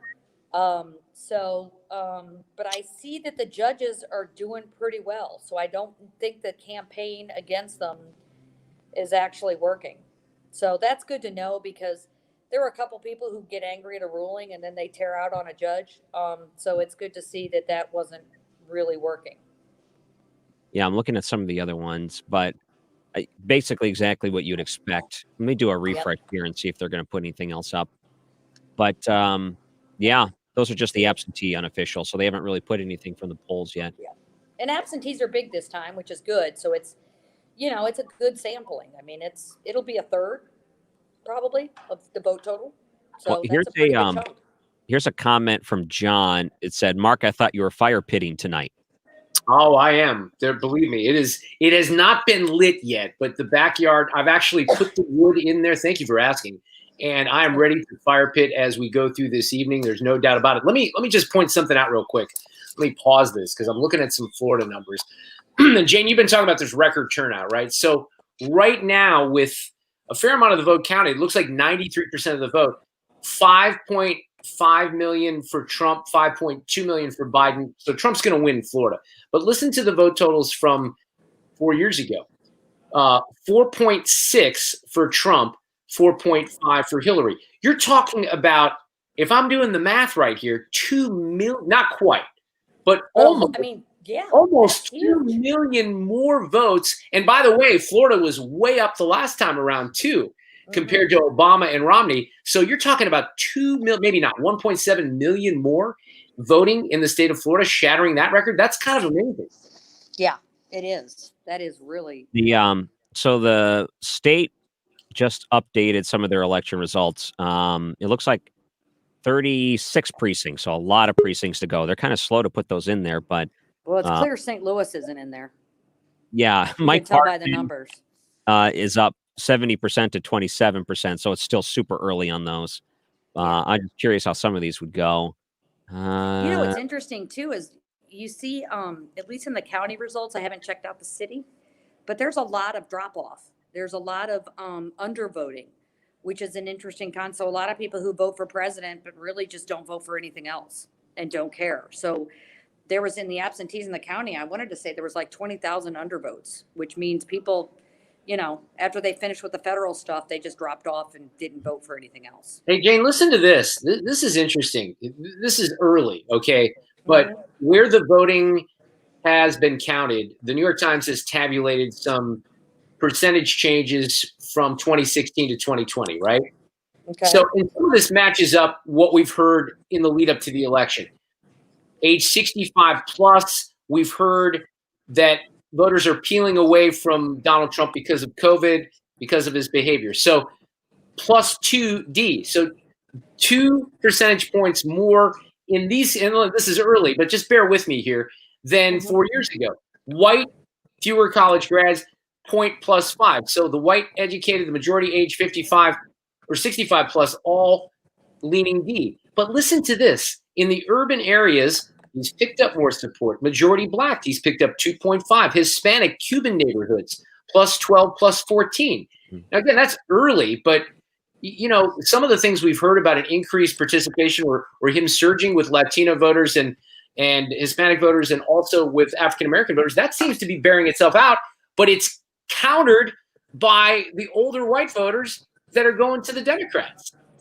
It's weird, isn't it? I mean, Yeah. I think we'll be trying to figure this out for a while. I mean, I think we all agree numbers are up, but who that's going to benefit? Because I think most people think that traditionally, if turnout is huge, that's usually favors Democrats.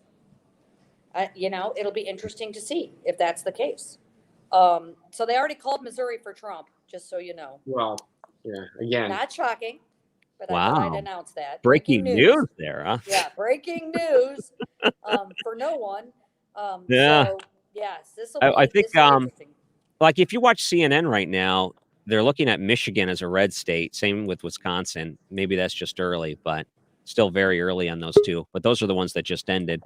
I got to say, thanks, guys, for coming on for a couple minutes and going through some of these races. You guys are great. Now, Jane, I don't know, the next day, are you going to be on Friday, or are you going to be coming in early any other days this week? Oh, I'm sure I'll be around Friday. I don't know. Sometimes they call me. Sometimes Mark gets lonely for me and calls. I miss her so often. Yes. I know he does. It does. It will be interesting though in the next couple of days to see how this goes. I mean, yeah. Oh yeah.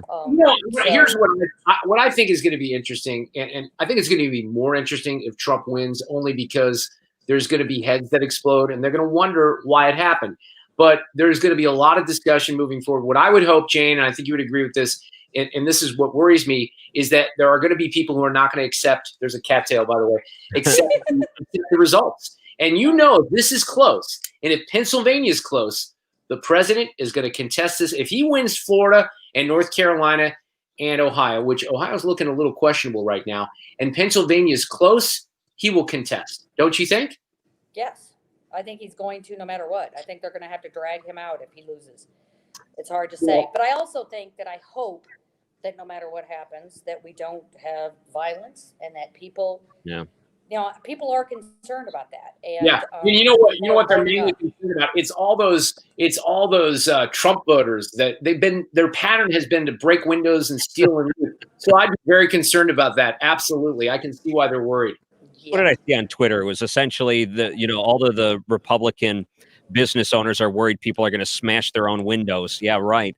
Like that's going to go through. And I got to say, guys, thank you so much. I think it's very clear who's been rioting and looting. It's not Trump supporters. Okay, let's just be clear on that. Thank you.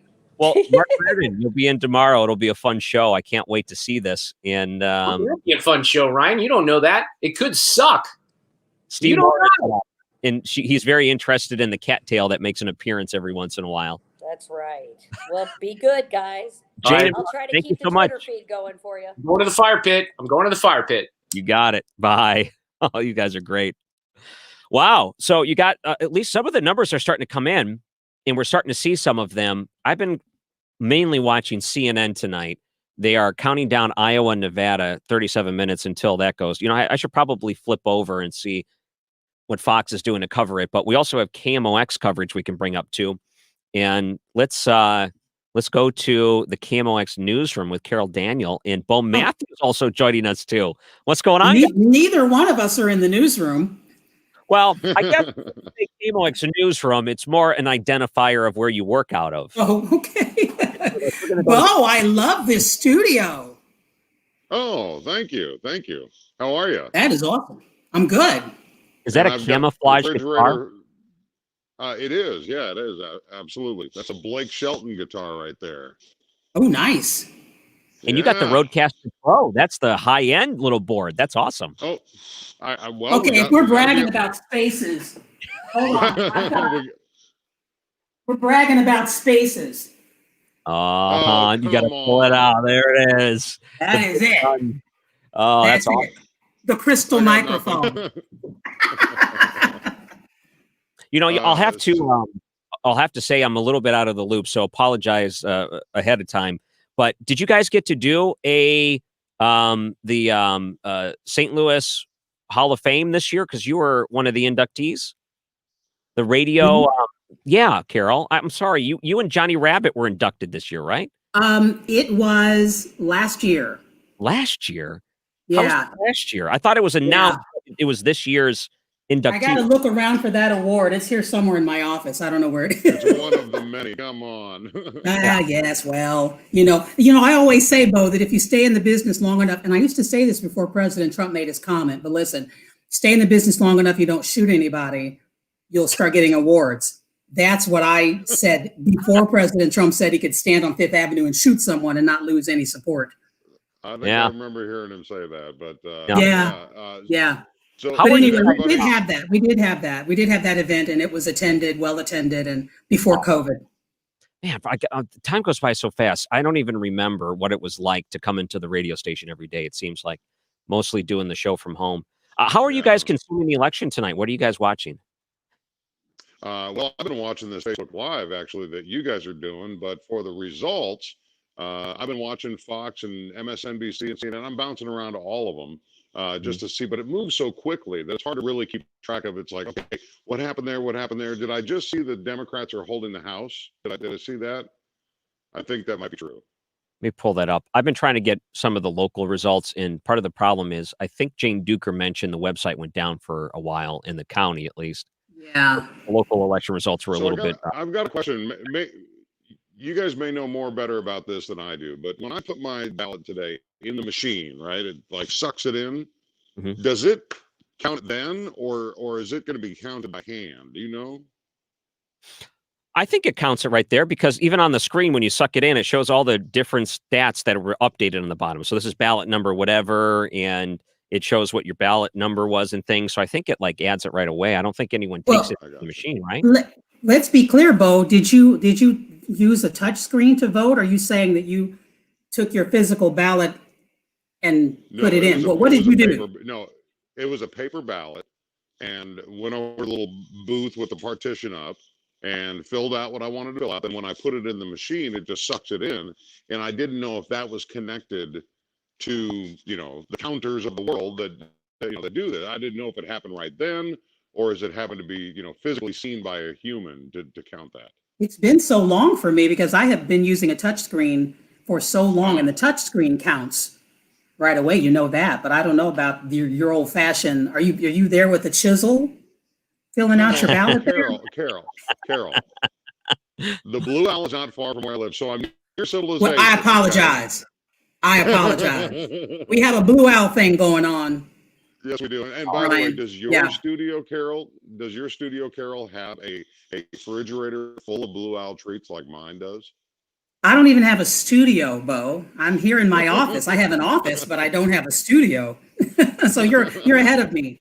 You're ahead of me. But Ryan, in answer to your question, I was at work until about 7:15 or so this evening, and so I was listening to KMOX news coverage, and I listened to KMOX and halfway home, and then I used my phone to stream CBS Live. I have the CBS app, streamed CBS Live through the Wi-Fi in my car. So I was listening to CBS the rest of the way home. And then I got home and my husband was flipping around, because in my house, the man controls the remote.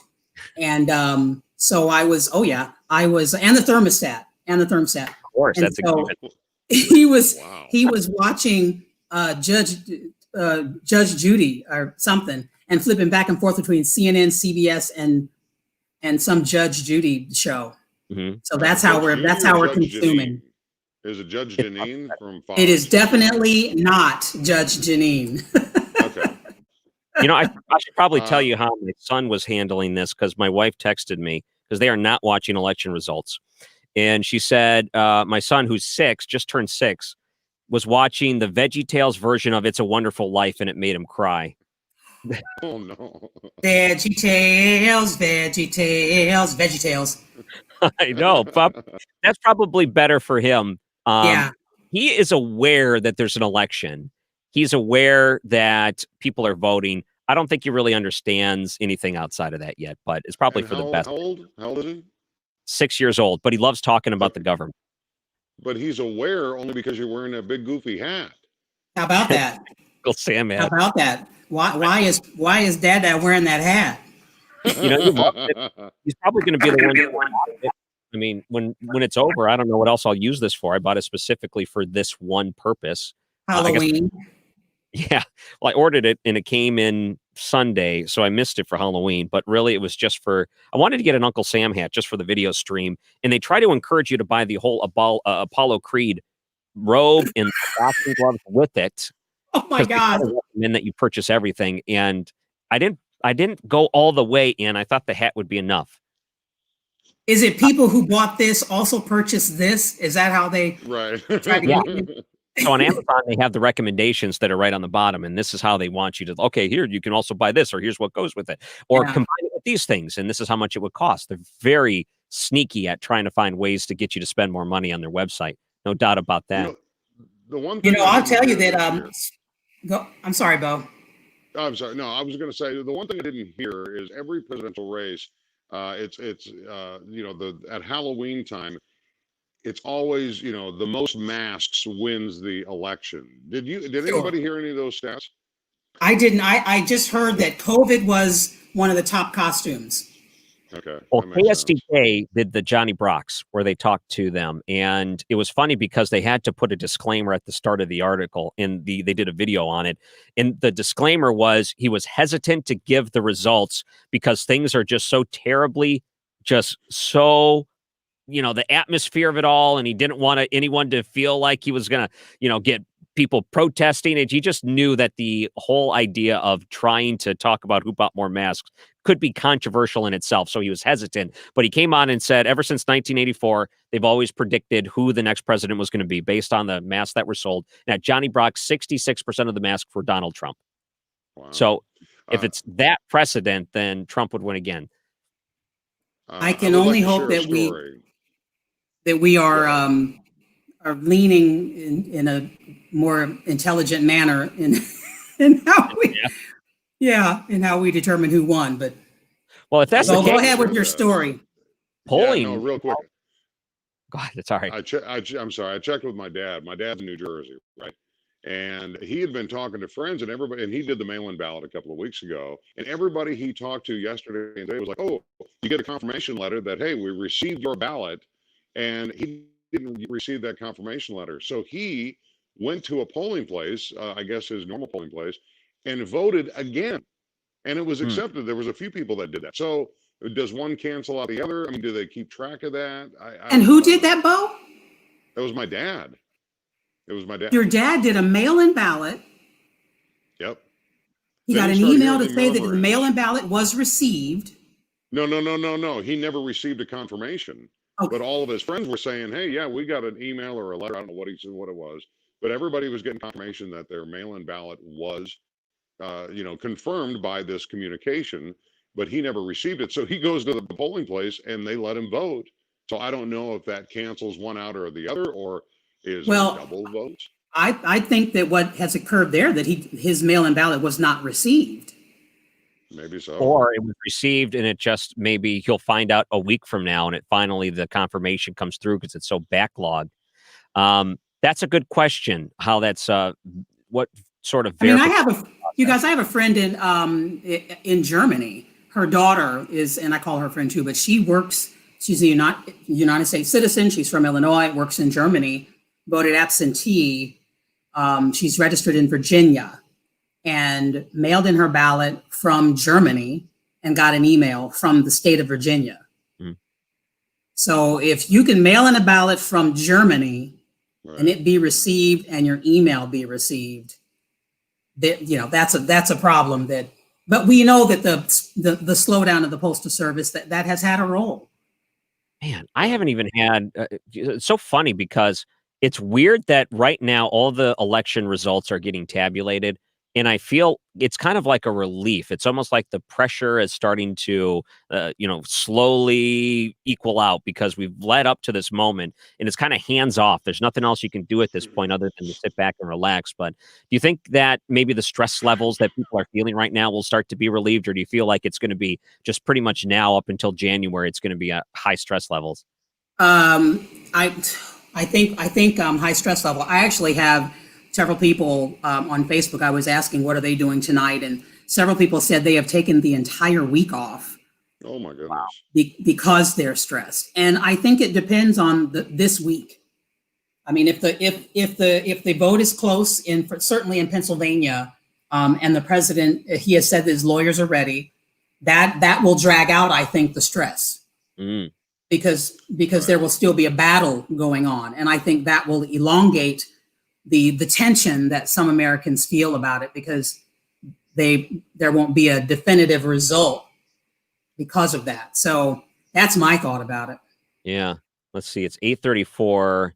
It's hard to tell because all of a sudden it could be just like an avalanche of results start to come in. Sure. With states. Whenever that happens, that's when I feel like maybe things ramp right back up.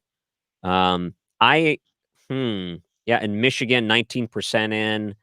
That's the thing. Like even here locally, the numbers are still pretty slow. We only have about 60 of the precincts across Missouri reporting at the moment. 16% in Missouri, and Illinois at 19%. And, you know, of course, everybody's watching Texas because now it's in play, and 64% in Texas. So you're right about that about, you know, maybe 9:30, 10 o'clock, 10:30, you know, we'll see this flood. Did you see the absentee ballots? There was a lot of people that voted absentee in Missouri, at least, excuse me, in St. Louis. There were 47,000 absentee ballots just in St. Louis alone. That's pretty impressive. In the city? In the city, 23%. And that compares to just 12,000, I believe the number is, 4 years ago. Isn't that something? Wow. That's amazing. What it tells me is that people are paying attention. They're paying attention to what's going on, you know, and that's why there was 100 million already, you know, mail-in ballot. It's just crazy. That is amazing to me.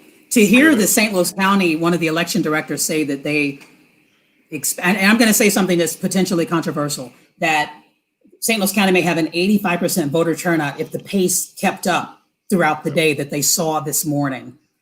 And when he told me 85%, that would beat the record of 2008, which was about 78% or so, 78.6, I think he said. I was listening to you when you did that broadcast today. Oh, good. Thank you. And yeah, let me tell you, I'll tell you guys what I thought.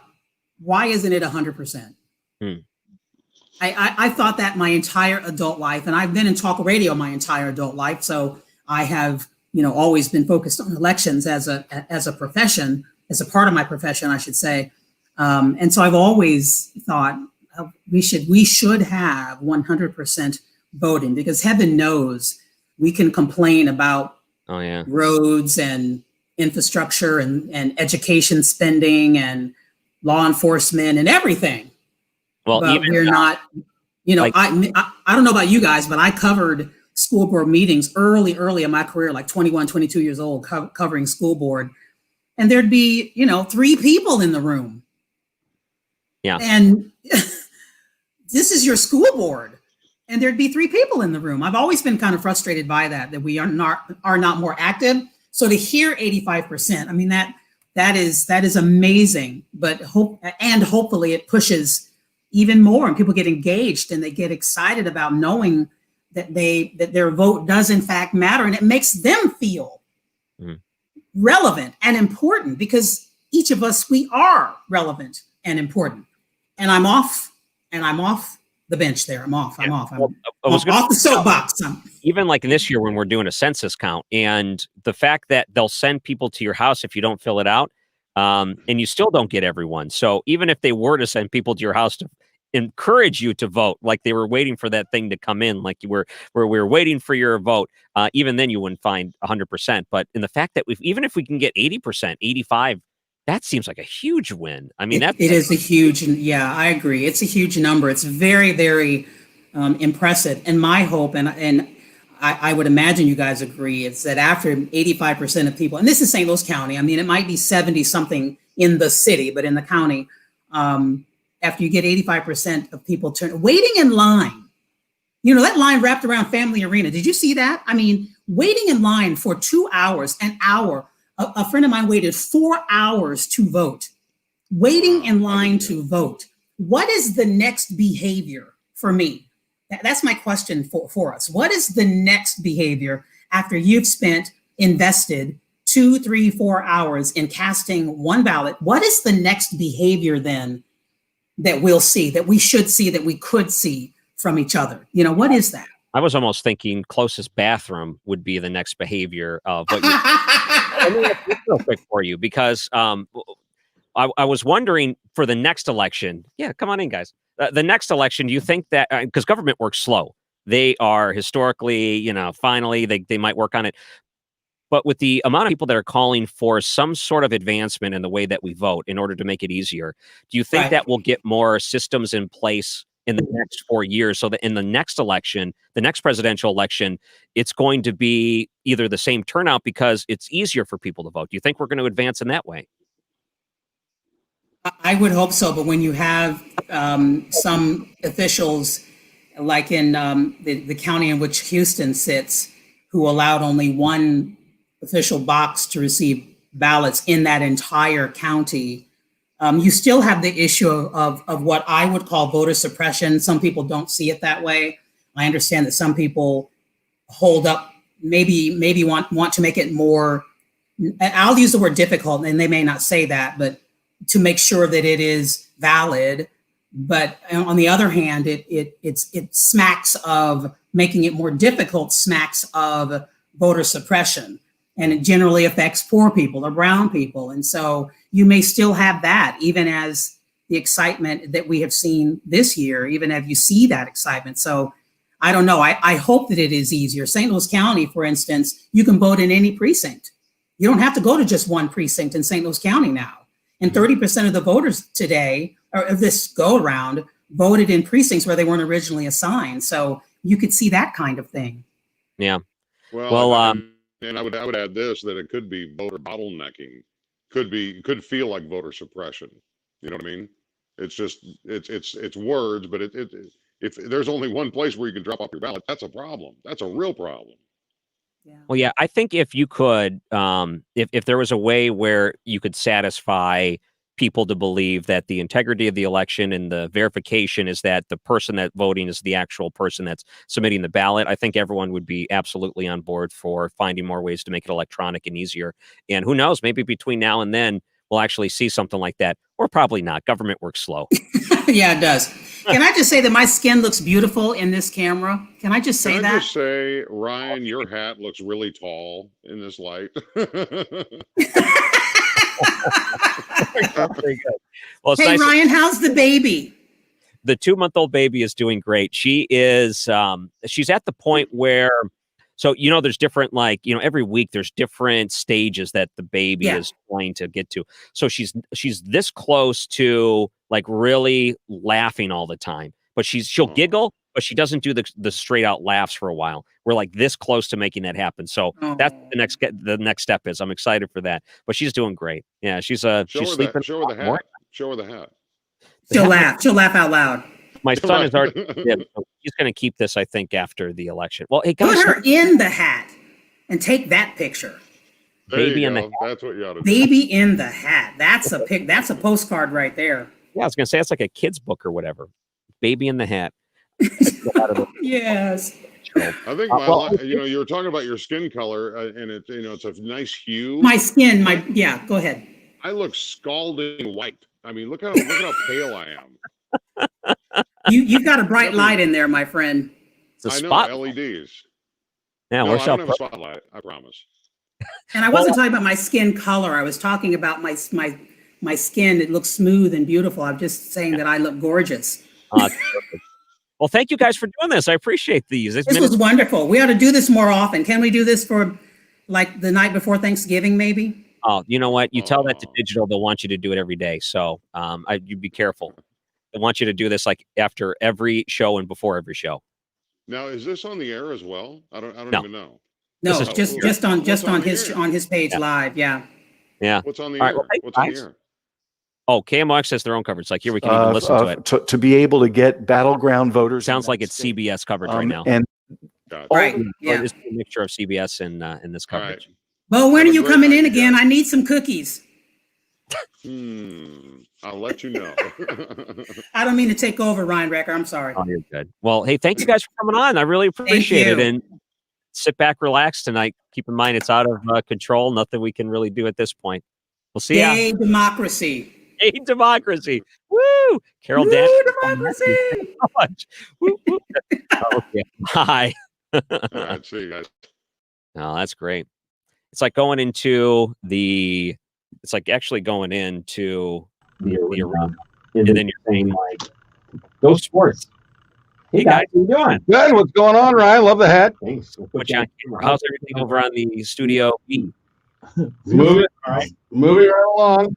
It's like 2016 to me right now, Ryan, and that was not a pleasant outcome. Well, the hard part is it seems like these numbers are coming in a little slower than I thought they would. And I keep seeing some preliminary.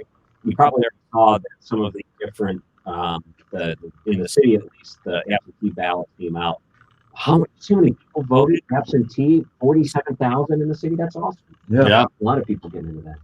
I should probably try. So you're thinking 2016, and you're starting to see some reverberations of that. Well, look, the president is doing well in Florida and Georgia. Those are two places that were contested early in the evening. Georgia, the Democrats sent some of their biggest, surrogates down there, including Barack Obama, to make a pitch, and it doesn't look like it's panning out. Right now, we are seeing the president starting to tighten back up in Ohio, and he's starting to tighten in Texas. Now, if Joe Biden were to win Ohio, or if Joe Biden were to win Texas, the night's over with. But if the president is able to pull off Ohio and hold on to Texas, boy, this is feeling eerily similar to 2016. Yeah, I mean, in North Carolina and Ohio are kind of in play at the moment, and the president's numbers are coming back. Remember, the early vote was going to favor the Democrats just because they tended to vote early, and Republicans tended to vote on Election Day. I'm feeling much better about Texas than I was an hour ago. So if what Donald Trump needs to get to 278, 270 is the win. To get to 278, he needs Florida, Georgia, North Carolina, Ohio, Pennsylvania, Iowa, and Arizona. And if he wins those states, he's at 278. That's not counting anything from Michigan or Wisconsin that he won 4 years ago. And the betting odds at this point have shifted, and they're predicting that they think Donald Trump's going to win when all the votes are counted. That would be a surprising outcome, but we've been here before.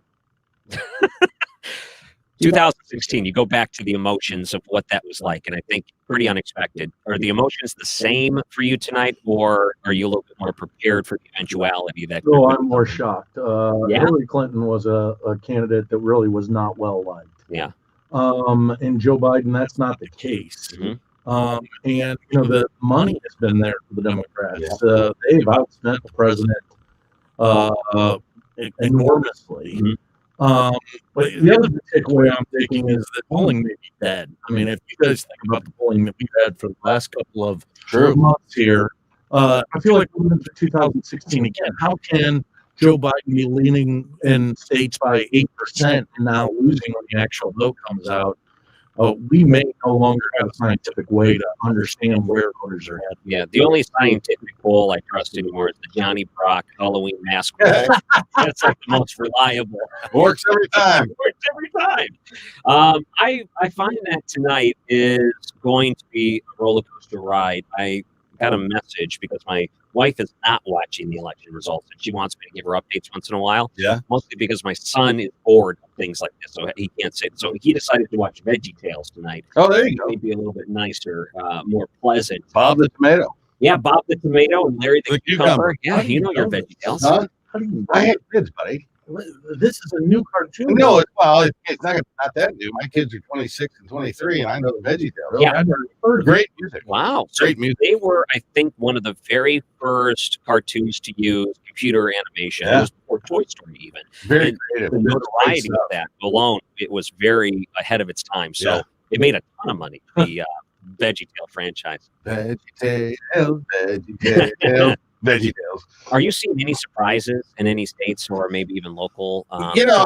By the way, they had the poll up not that long ago, and the Republican that's running in Michigan?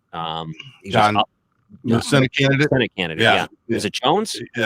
I'm getting the name. No, it's John. He's running against Gary Peters. Yeah, but he was up the last one they did, but there was only 20%. Yeah, that race is going to be close. I would be surprised if he pulls that out. Peters is not a very good candidate. That would be a surprise outcome tonight if the Republicans pick up a seat. If we pick up the seat in Michigan, we're going to hold the Senate, which would be a truly remarkable outcome. What I found the most surprising thing for me, Ryan, is looking at the exit poll data, is the Hispanic vote. The Hispanic vote has gone more strongly for Donald Trump. They're still voting majority for Biden, but they've been more strongly for Donald Trump in 2020 than they were for Donald Trump in 2016, and that's been a surprise to me. And it's not just Cubans; it's all up and down the Rio Grande in Texas as well. You know what that reminds me of is back in '92 when no one really knew what a Ross Perot would poll, and then all of a sudden he's getting close to 20%, which everyone was like, "Wow, how in the world did he do that?" I see that with some of the different votes coming in, like the African American vote, where historically you got about 10 to 12% maybe vote Republican in the last election. I think you're going to see a lot more, and then you see that with the Hispanic vote too. That could be one of those big disruptions that they didn't expect to push anyone over a state. Yeah, I mean, the working class white voters was the phenomenon of 2016 coming to Donald Trump. It could be that the chipping away at the Hispanic vote, which I think would surprise a lot of people. And we won't know until we get to really analyze all the data after the election, and we will. But that could be the underlying story here. The second congressional race, how's that one looking? Well, right now we have about a third of the votes in from St. Louis County. That's the big enchilada in that district. If you remember back in 2018, the incumbent Ann Wagner barely held on to a really unknown candidate, Cordova Van Usteren, didn't really have much resources and money. So this became one of those targeted House races for the Democrats. And Democrats have been targeting the suburbs. We've been hearing a lot about the suburbs, right? Well, this is one of those 10 or 12 seats right now that the Republicans actually have in the suburbs. And so right now we still see Jill Shoup with a pretty substantial lead. But it's still early. We've got about 66% of the vote come in. And then we also have St. Charles County, which has got about 20% of that district, which is a right of center district. I anticipate Jill Shoup winning that race simply because of what's going to happen in St. Louis County. I don't know how much money she spent on digital ads. Any time I'd watch a video online, it was a Jill Shoup video. I mean, every single pre-roll. So, well, this was one of the House races that a lot of national money came into. This was not just Missouri money on both sides. Yeah. We saw a lot of national money, and most of the commercials you saw were not even from the two candidates. Yeah. I know you guys got to go back to the main 11:20 signal. We do. Signal. Guys are getting some good. You got any more Fox 2 updates tonight? We do. Yeah. We do. Yeah. Right. You're all over the place. I love seeing that. They come to you. You got a big deal. We're like the elephant droppings at a parade.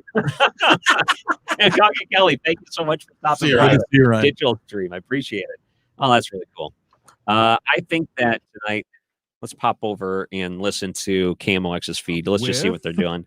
Oh, come on, screen. It's reloading here, waiting for the latest figures to come up. Oh, here we Colorado go. is the last state that was called. Latest figure looks like it's 89 Joe Biden, 72 Donald Trump in the Electoral College. Let's take a look at a local issue now that changes the way city residents will vote in the future if it passes. Kevin Killeen is in the newsroom. Kevin? And this is of interest to everybody in the region because some have said it could determine who the next mayor of the city of St. Louis is. We're talking about Proposition D. It's I'll give you the shorthand version. It would allow a runner-up race after the primary, which usually decides the mayor's race and some other races in the city because there are so few Republicans. It's pretty much a Democratic electorate. Well, with the absentee votes coming in, 74% are voting in favor of Proposition D and just about 25% against it. One of the people who's really worried about this is Aldermanic President Lewis Reed. It's absolutely, I am very afraid that this thing may pass. And if indeed it passes, we will have to introduce legislation to put it back on the ballot, to have it repealed or whatever. And that was before today's election. A supporter of it before today we talked to is another Alderwoman, Megan Green. She thinks it's great. You know, I think that this is a good move for our city. That it would end the days of a winner-take-all primary. And as you may remember in the last mayor's race, there was a 5 or 6 way primary, and Lyda Crewson, who went on to win, just eked out a primary victory by about 800 votes over City Treasurer Tashara Jones. And some have said this is designer legislation designed to help her become mayor when she is expected to run again. But at this point, just the absentee results coming in, Proposition D, 74-25, it's leading. All right, so those are some of the updates from KMOX News, which is cool. I'm going to take a peek in and see if I can hear. It doesn't look like CBS is covering any speeches right now. Since we have the CBS News and the network, we're able to pipe into some of the live microphones that they have. So it doesn't look like anything. Let's kind of go through the CBS News Wire. This is AP and CBS News Wire. So CBS News correspondent Nancy Cordes says that Senate Majority Leader Mitch McConnell has won re-election. CBS News is projecting that Mitch McConnell has won re-election. That's exactly what it was. You know, let me just say, they write the slug, and the slug is the introduction into the audio. And it says, this is what you read before you play the audio. And in this case, you're reading exactly what the audio says. All right, let's see some of these other states. exit polling data in Michigan. One of the things that we can see that's been happening everywhere is that political independents seem to be moving increasingly towards the Democratic Party. We've seen that in state after state. It's true in Michigan. We're also seeing there that we're having some softening of senior support. That's important in Michigan because it's a sizable voter bloc, as it is in many places. And so majority of seniors 65 and older are actually voting for Biden, and that's tipped the balance. Last time around, a majority of them voted for Trump. Interesting. Well, they were just mentioning here, Hancock and Kelly in studio. They were talking about how it started to look again where the come from behind, here comes Donald Trump. Could that be? We don't have a lot of people watching right now, but let me say this. If you are watching on Facebook or you're watching on Twitter, give me a comment here if there's anything you want me to look in for you, because I plan on being with you here for a little bit longer. Schedule-wise, they wanted me to go until 9 o'clock, but I thought maybe I'll wait till a little after 9 just to see if there's any little surge of votes that come in. I'd like to get at least one more in. And I think what you could do is just tune in to 11:20 a.m. So listen to KMOX or stream it on the radio.com app. And I know you're going to have a lot of other sources you're going to be monitoring. So just keep it in the rotation. Always check in because you want the most up-to-date and most reliable numbers when it comes to the local races too. Michigan Senate seat.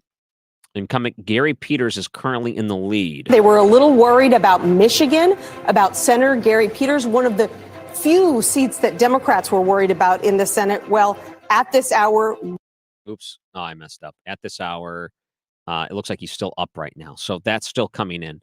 Congressional seat in Wyoming, Republican in the lead there. It does look like Cynthia Lummis is going to be the first woman who's going to the Senate from Wyoming after about 100 years of women having the right to vote. Interestingly enough, there are still 17 states that have not sent a woman to the U.S. Senate. Wow, that's a new one. So that's in Wyoming. She's a Republican. Face the Nation, Margaret Brennan talks about how if Joe Biden wins Texas, what the election would look like. I still have a hard time believing Joe Biden takes Texas. To me, going back into the way the polling worked in 2016, and I had a hard time believing anything that I was seeing that night. Wow, wait a minute. And they kept calling Michigan for for Hillary Clinton back in 2016. And I remember looking at the numbers thinking, this is so close. And they're mostly looking at numbers in Detroit where it's predominantly those that would vote for Hillary, but they're not counting a lot of outside counties. I thought, how could they be calling this for Hillary Clinton right now? And then they pulled back and they said, okay, too close to call. So originally they were giving the electoral points to Hillary. They took that off, and it was almost like, oh, no, you didn't. Remember that commercial for Geico or where it was the guy in the waiters and he had his fishing pole and he had the little money on the end and he would put it out in front of someone and they'd go grab it and you go, oh, not so fast. That's what Michigan was in 2016. I wonder how they're going to be. That's why I feel like they're playing around with Texas right now, as if, oh, we're going to do that to the Democrats right now. And, oh, you almost got it. Ed O'Keefe from CBS News, the amount of money raised in the Texas presidential race, they say it's still too close to call. The executive director of the state party tells me that when you add up all the money spent by local and statewide candidates in that state, Democrats have collectively spent about $100 million to turn out the vote in the state of Texas tonight. Wow. Some money. Let me do a quick refresh here, and I'll give you a couple of statewide and then local races of what we're seeing so far in the city and county. And I don't see any numbers coming in from the county yet. Let me do a refresh. I just see the city numbers. Okay, here's some from the county. Oh, one precinct reporting. Well, let's look at this. Here's the unofficial absentee votes for the city. And 47,000 votes were counted. That's 23% of those eligible to vote in the city. 23% voted absentee.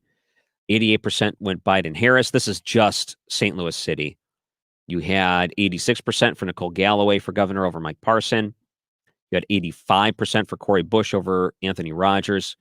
You had, I'm trying to look and see any that look off, but basically just straight Democrat in the sense that 85% are going. I don't see any Republican that has any sort of lead here. Let me go down and see what the absentee showed for the circuit attorney's office, because that was on here too. Proposition, or no, the Amendment 3, they had 68% said no on Amendment 3, and that's just in the city. Where's the circuit attorney's office? It was a big lead for Kim Gardner. So that's all we're seeing right now. And let me go back up and see if I can find any more results that they may have. Okay. Yeah, no. See, all they have is the unofficial absentee voting. They have not put much in the way of anything else. Let me bring this back up, the Electoral College count. If I were to flip over to some of the different TV stations, kind of like you are, CNN said Nevada, Utah, Montana, too early to call. Polls closed at 10 o'clock Eastern, so that's right now. It's 9 o'clock Eastern. Well, so AP is what we're looking at on the screen right there, the Associated Press. Let me back up real quick because I wanted to read what they had on the screen for CNN. Every organization is going to count it differently, so they have their own people that are going to call different states. I think they had 89 Electoral College votes for Joe Biden, and I didn't get to see the number for Donald Trump when CNN had it back on the screen. Well, that's pretty close in North Carolina, but Joe Biden's got the lead, it said. Well, let's see. Okay, so here's what Fox is saying. Biden has 129. Donald Trump has 109. So just a little bit different on Fox in the way that they're calling some of these things. And you can see on the map what the AP is calling. Let me pop over to see our friends over here in the KMOX main studio, because that way I think we could try to get a little bit of a better idea of the discussion, because what we would hope this would is the have happened national by this coverage hour at 10 o'clock Eastern time is some degree of clarity. We don't have it. And that, to me, and I think, Peter Mayer, you'd agree, means that we have a close, tight race tonight. Well, Peter Mayer? Yes, it certainly, is, and it has been predicted. No surprise that it's this close.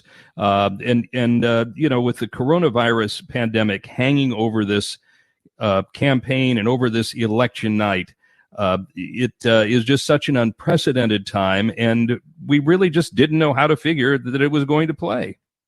I should mention, by the way, that CBS News has offered characterizations of some of these states. And so, for example, CBS News can characterize Florida as leaning toward President Trump.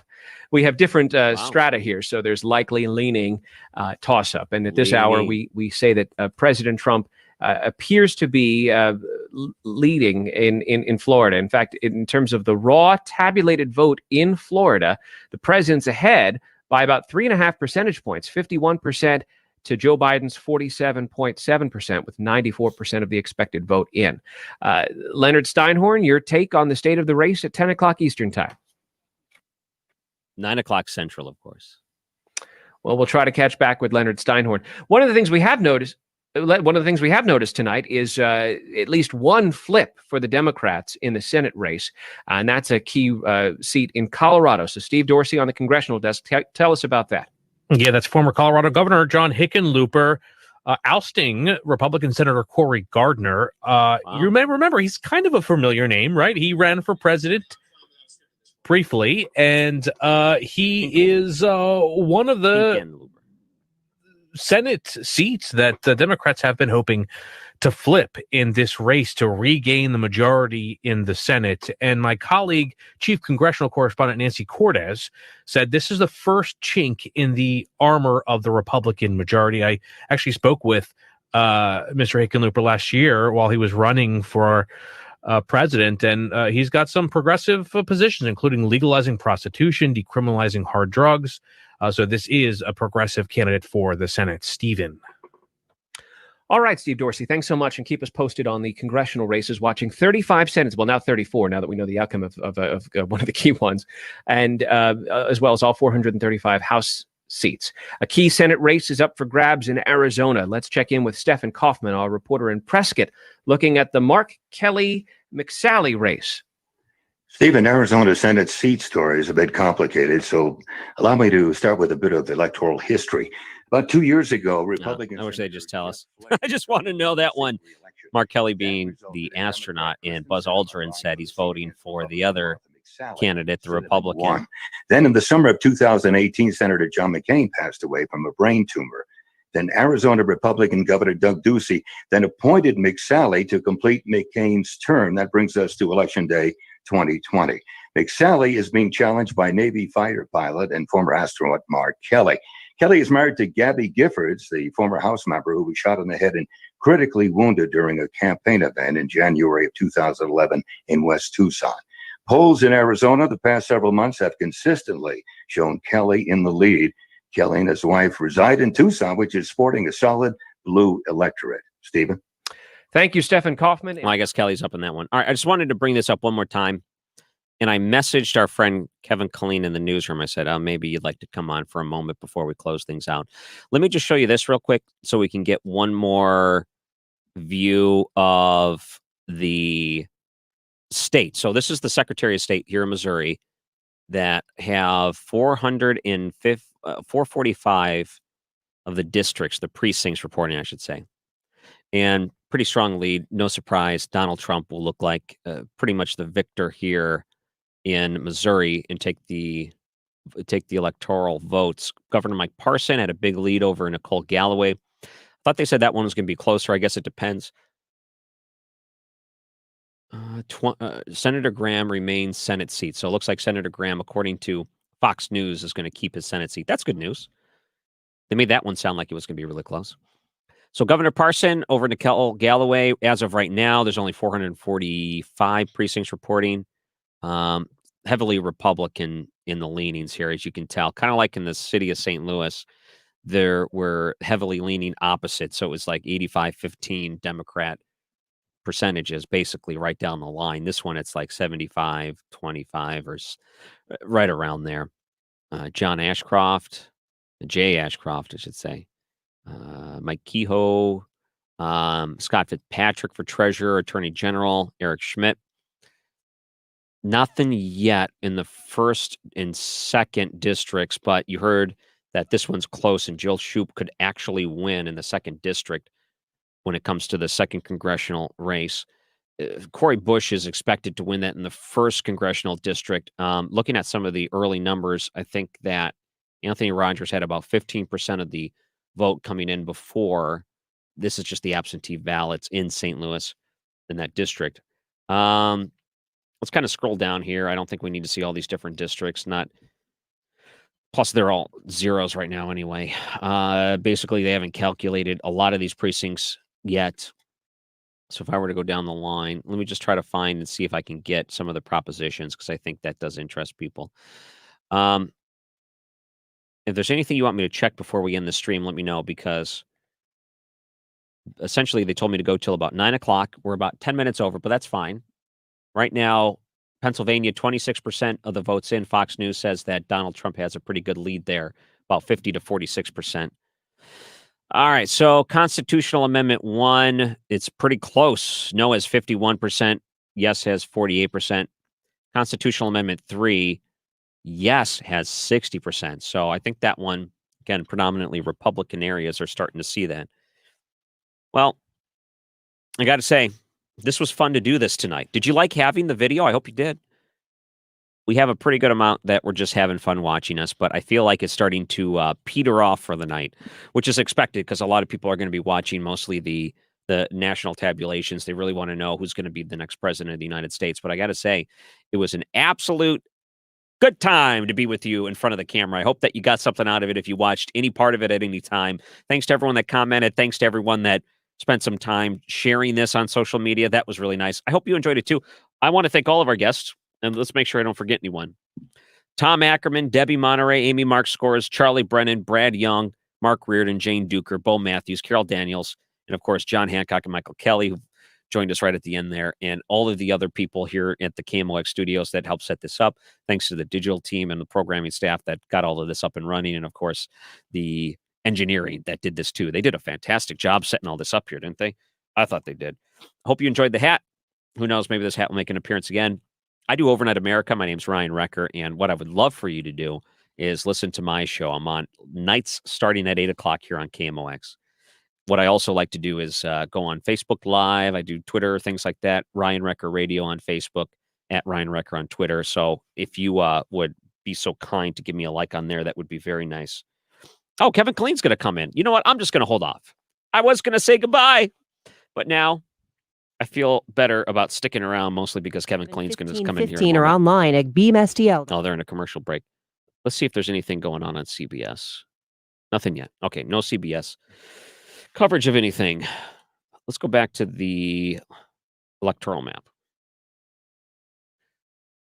Let me go and see. Let me try to bring up something real quick because I want to see if I can do this. I want to go to the 538 and I want to see if they're giving any projections yet. It was interesting to see them come in and mention that this is starting to look again like 2016, and Hancock and Kelly are super smart when it comes to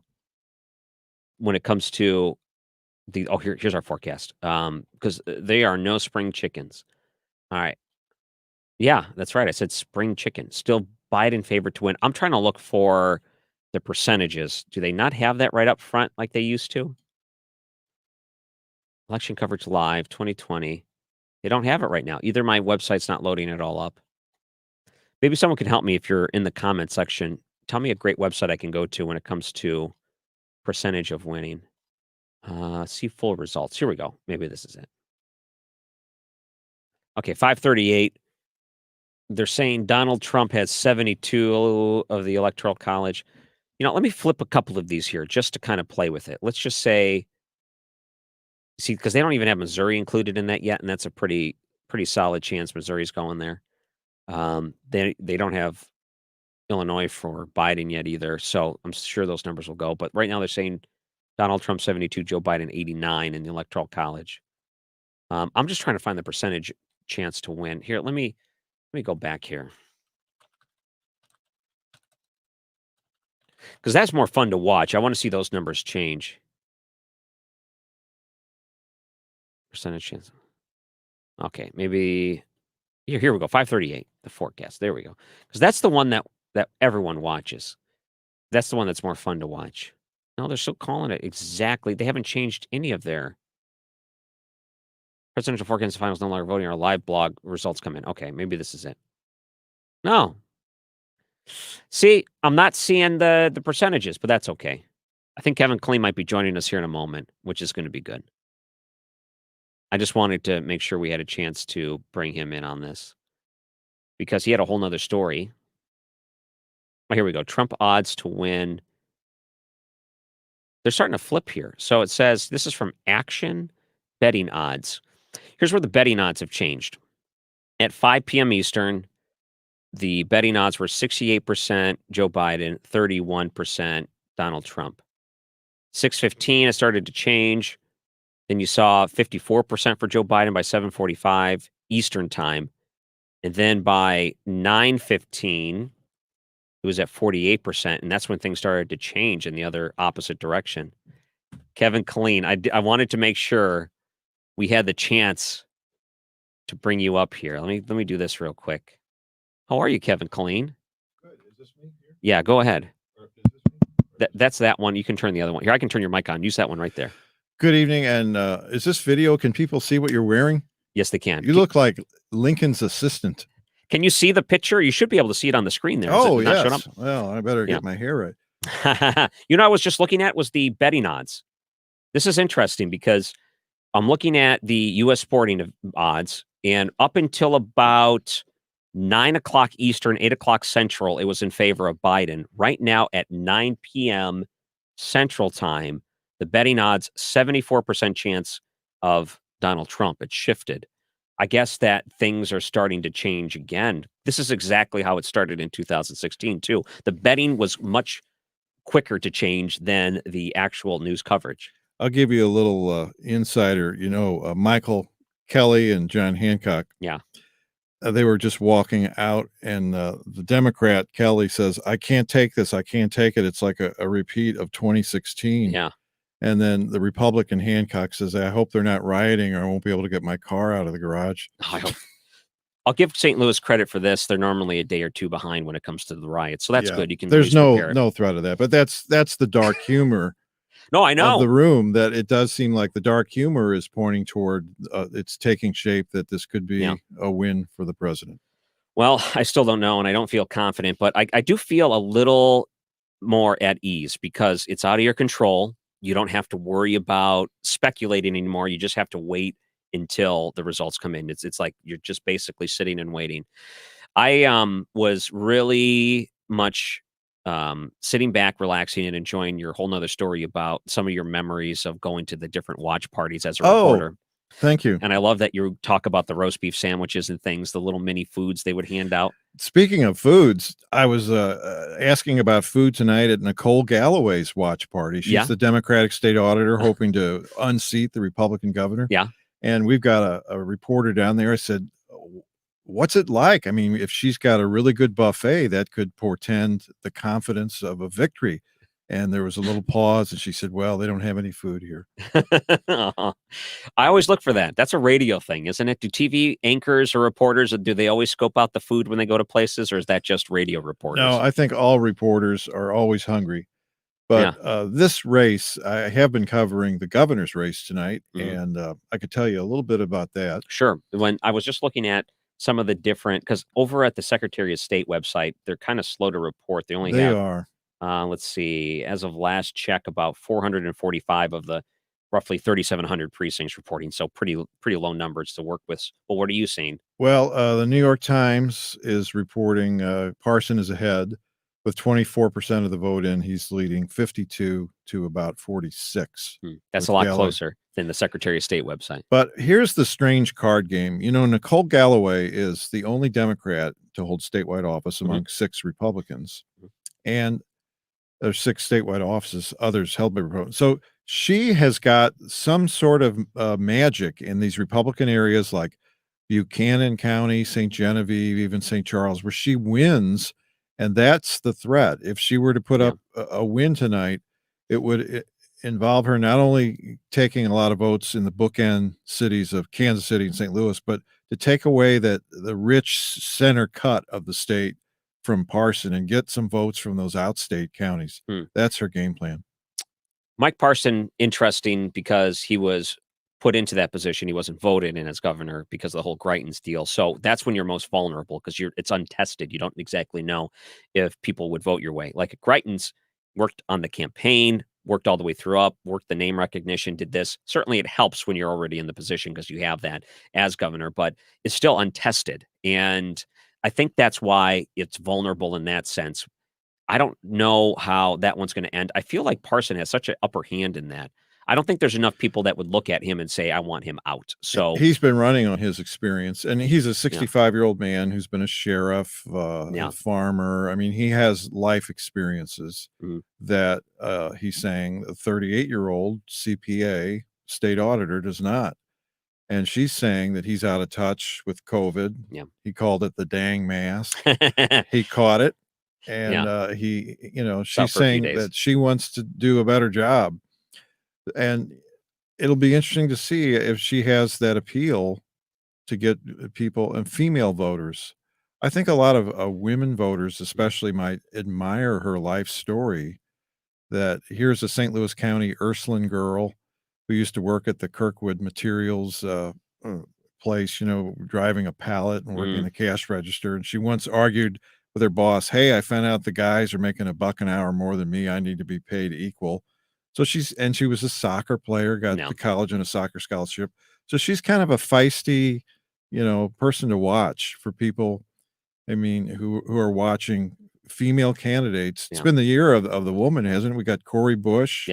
And they're doing well. So if she has any chance, it might be largely due to a lot of female voters who say, I want to give her a shot. Hancock and Kelly mentioned that Ann Wagner, not a given. It sounds like she's behind right now, and she could very well lose that 2nd congressional seat. So it was a pretty close one, even in the last time she was up. But this one, even closer. It doesn't look like she's too confident right now, or they're too confident that she'll be able to take it. Yeah, I'm not an Ann Wagner expert, but I'll tell you this. It seemed like she was not for Trump originally. And when he won and almost immediately Trump was getting into controversies that Wagner seemed to sidestep having to comment on them by just not being around as much. Yeah. Now, maybe that's my perception because she says she came to the district a lot. Yeah. But Shoup kind of played on that and said, hey, you're out of touch. You don't have enough town hall meetings. I want to represent all the people. So see how that goes. Did you get an election pen today? I did. That's pretty neat. Yeah. Oh, is that the pen right there? They give you nice pens. No, I left it somewhere. Most but I were got like my these I have stylus. voted sticker. Yeah, I got the I voted as well. And I never tell people how I voted, but I'll tell you this about how my preference in a past election. You can't have yard signs as a reporter because you don't want to show your preference. Well, one year I was really keen on Ross Perot, but I was not so keen that I would put him in my front yard. I just put the sign in my backyard. I went to a Nobody Halloween... saw it but the squirrels. I love it. I went to a Halloween party this weekend. We were invited, and it was just a couple of families there, and the kids loved the activities. But it's interesting because where I live, my neighbors have a yard sign, and there's a couple of people that have yard signs on the block. I would say one every 20 houses or 30 houses. It's not a lot of yard signs, but there are people that have it. And when we went down to the house, they live very close to us. Every house had a sign. They had banners hanging on their front window in the yard signs, and their neighbors had the different political affiliation. And then the other neighbors would do this and that. Everyone was so different and diverse. And I asked him, hey, what's your relationship to the neighbors? Do you guys get along? Do you guys not like each other? Because I'm looking at all of these different opinions and views are different. And it looks like you're all competing because you all have different signs out there. And he said that he gets great. Everyone gets along with each other. There's no problem, no hard feelings. And I hope that maybe after the election, that's still true. I'm hoping there's no hard feelings. I'm hoping it's not as bad as some people were anticipating or at least preparing for with the boarded up windows. Yeah, we'll see. It's remember after President Trump won the first time, who was it? Somebody said, I feel like the presidency is supposed to age the president, but not the country. Yeah. Because there was so much controversy. And, if he were to win again, who would there? Well, certainly there'll be court challenges to that, but there'll probably be just a lot of questions in people's minds. Whoever wins, if Biden wins, it better not be close. Whoever wins. Well, it would be nice if it was clear cut, and the Supreme Court didn't have to factor into it, because then it's even going to be. Imagine if the Supreme Court made a decision and ultimately gave it to Donald Trump, and then they're going to say, "Well, you pack someone into the court as fast as you could," and then the big threat's going to be illegitimate elections, and for the next 4 years or whatever it is, it's just going to be even worse than the first 4 years. That's just not sustainable as a country to have that sort of feelings all the time. It's just, I feel really bad because someone that's in the news and someone that, commentates on the news, and then I read the news a lot and I talk about it and people call in with their opinions on Overnight America. I feel like a bank teller. When someone hands you money and you count it, you don't ever look at that as like, oh, if I can just keep some of this, it would be great. Or, it becomes a commodity. So for me, news and opinions almost become a commodity. And by the end of the day, I'm able to go home and not have to worry about getting worked up over things.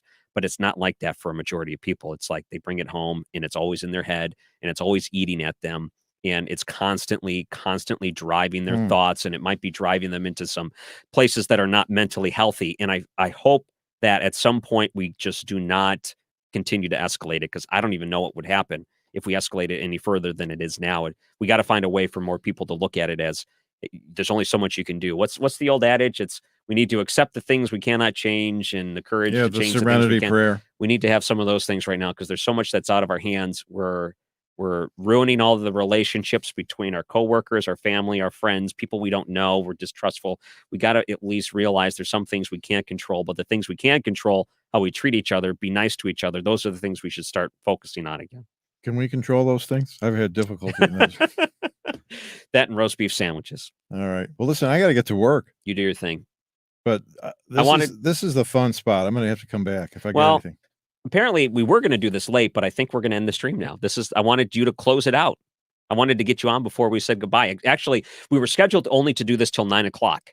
And I thought, man, I see Kevin over there. I'm going to text him real quick. So I did just one last recap, and I was about to sign off. And then you said, I'll be there in a minute. So I'm like, yes, get Kevin in before the end of the night. Thanks, Ryan. Kevin Killeen, you are the best. We'll see. Oh, boy. All right. Well, Ryan. Yeah. What's your prediction? My prediction last night was that Joe Biden, tonight, was going to win. Tonight, you know what? When I saw the betting odds flip to Donald Trump, I feel a lot better. I feel like I don't want to give a prediction because I don't want to be let down. I feel like if whatever happens will happen. If I were to predict Donald Trump is going to take this sort of thing and I get let down, that would be difficult for me right now. So if I predict Joe Biden wins and I'm wrong, then I'll be feeling fine about that. Well, see, it's nice. nice. But I thought you were a bank teller. I mean, it sounds like you're taking some of the money home. I'll give you my perspective on all this. Yeah. You use the bank teller analogy. I think of news as like when the tree trimmers throw your branches into an auger. Yeah. It's just content. Yeah. And a radio station or a media outlet always needs content. So whatever is happening, it's just a big log or something. Yeah. And there's two things that I will never give a politician: money and my heart.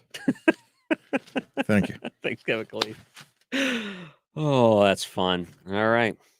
Well, guys, thanks for everyone that watched on the KMO Extreme. If you were on Facebook, if you were on Twitter, if you were on the YouTubesies, like right now, if I were to look at the breakdown, no one's on YouTube, but the KMOX News on Facebook, people are watching on there.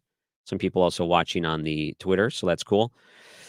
Yeah, this Electoral College, this is based on what the Associated Press is putting up, but every news organization is different. Fox News has Donald Trump at 109 electoral votes and then Joe Biden at 129. Right now, Donald Trump is actually leading the popular vote, 39.8 million to 38.1 million. But the big question is how many of those absentee ballots are voted. Imagine if they counted all the absentee ballots already. No, of course they didn't. They had 100 million of them. But if they counted all of them, there's no way Donald Trump has the margin of lead that would be necessary to make up for what they would anticipate a lot of the Joe Biden votes that will be coming in here. Let's kind of flip back to CNN, and then we'll just do this one last one, and then I'm going to sign off for the night. Ryan Recker Radio on Facebook. I hope you can follow me on there. I would love to get your like. I would love for you to drop me a message on there at Ryan Recker on Twitter. I'd hope that you can get me on there too. Pennsylvania, Donald Trump is up right now in that 53 to 48%, I think. I missed it.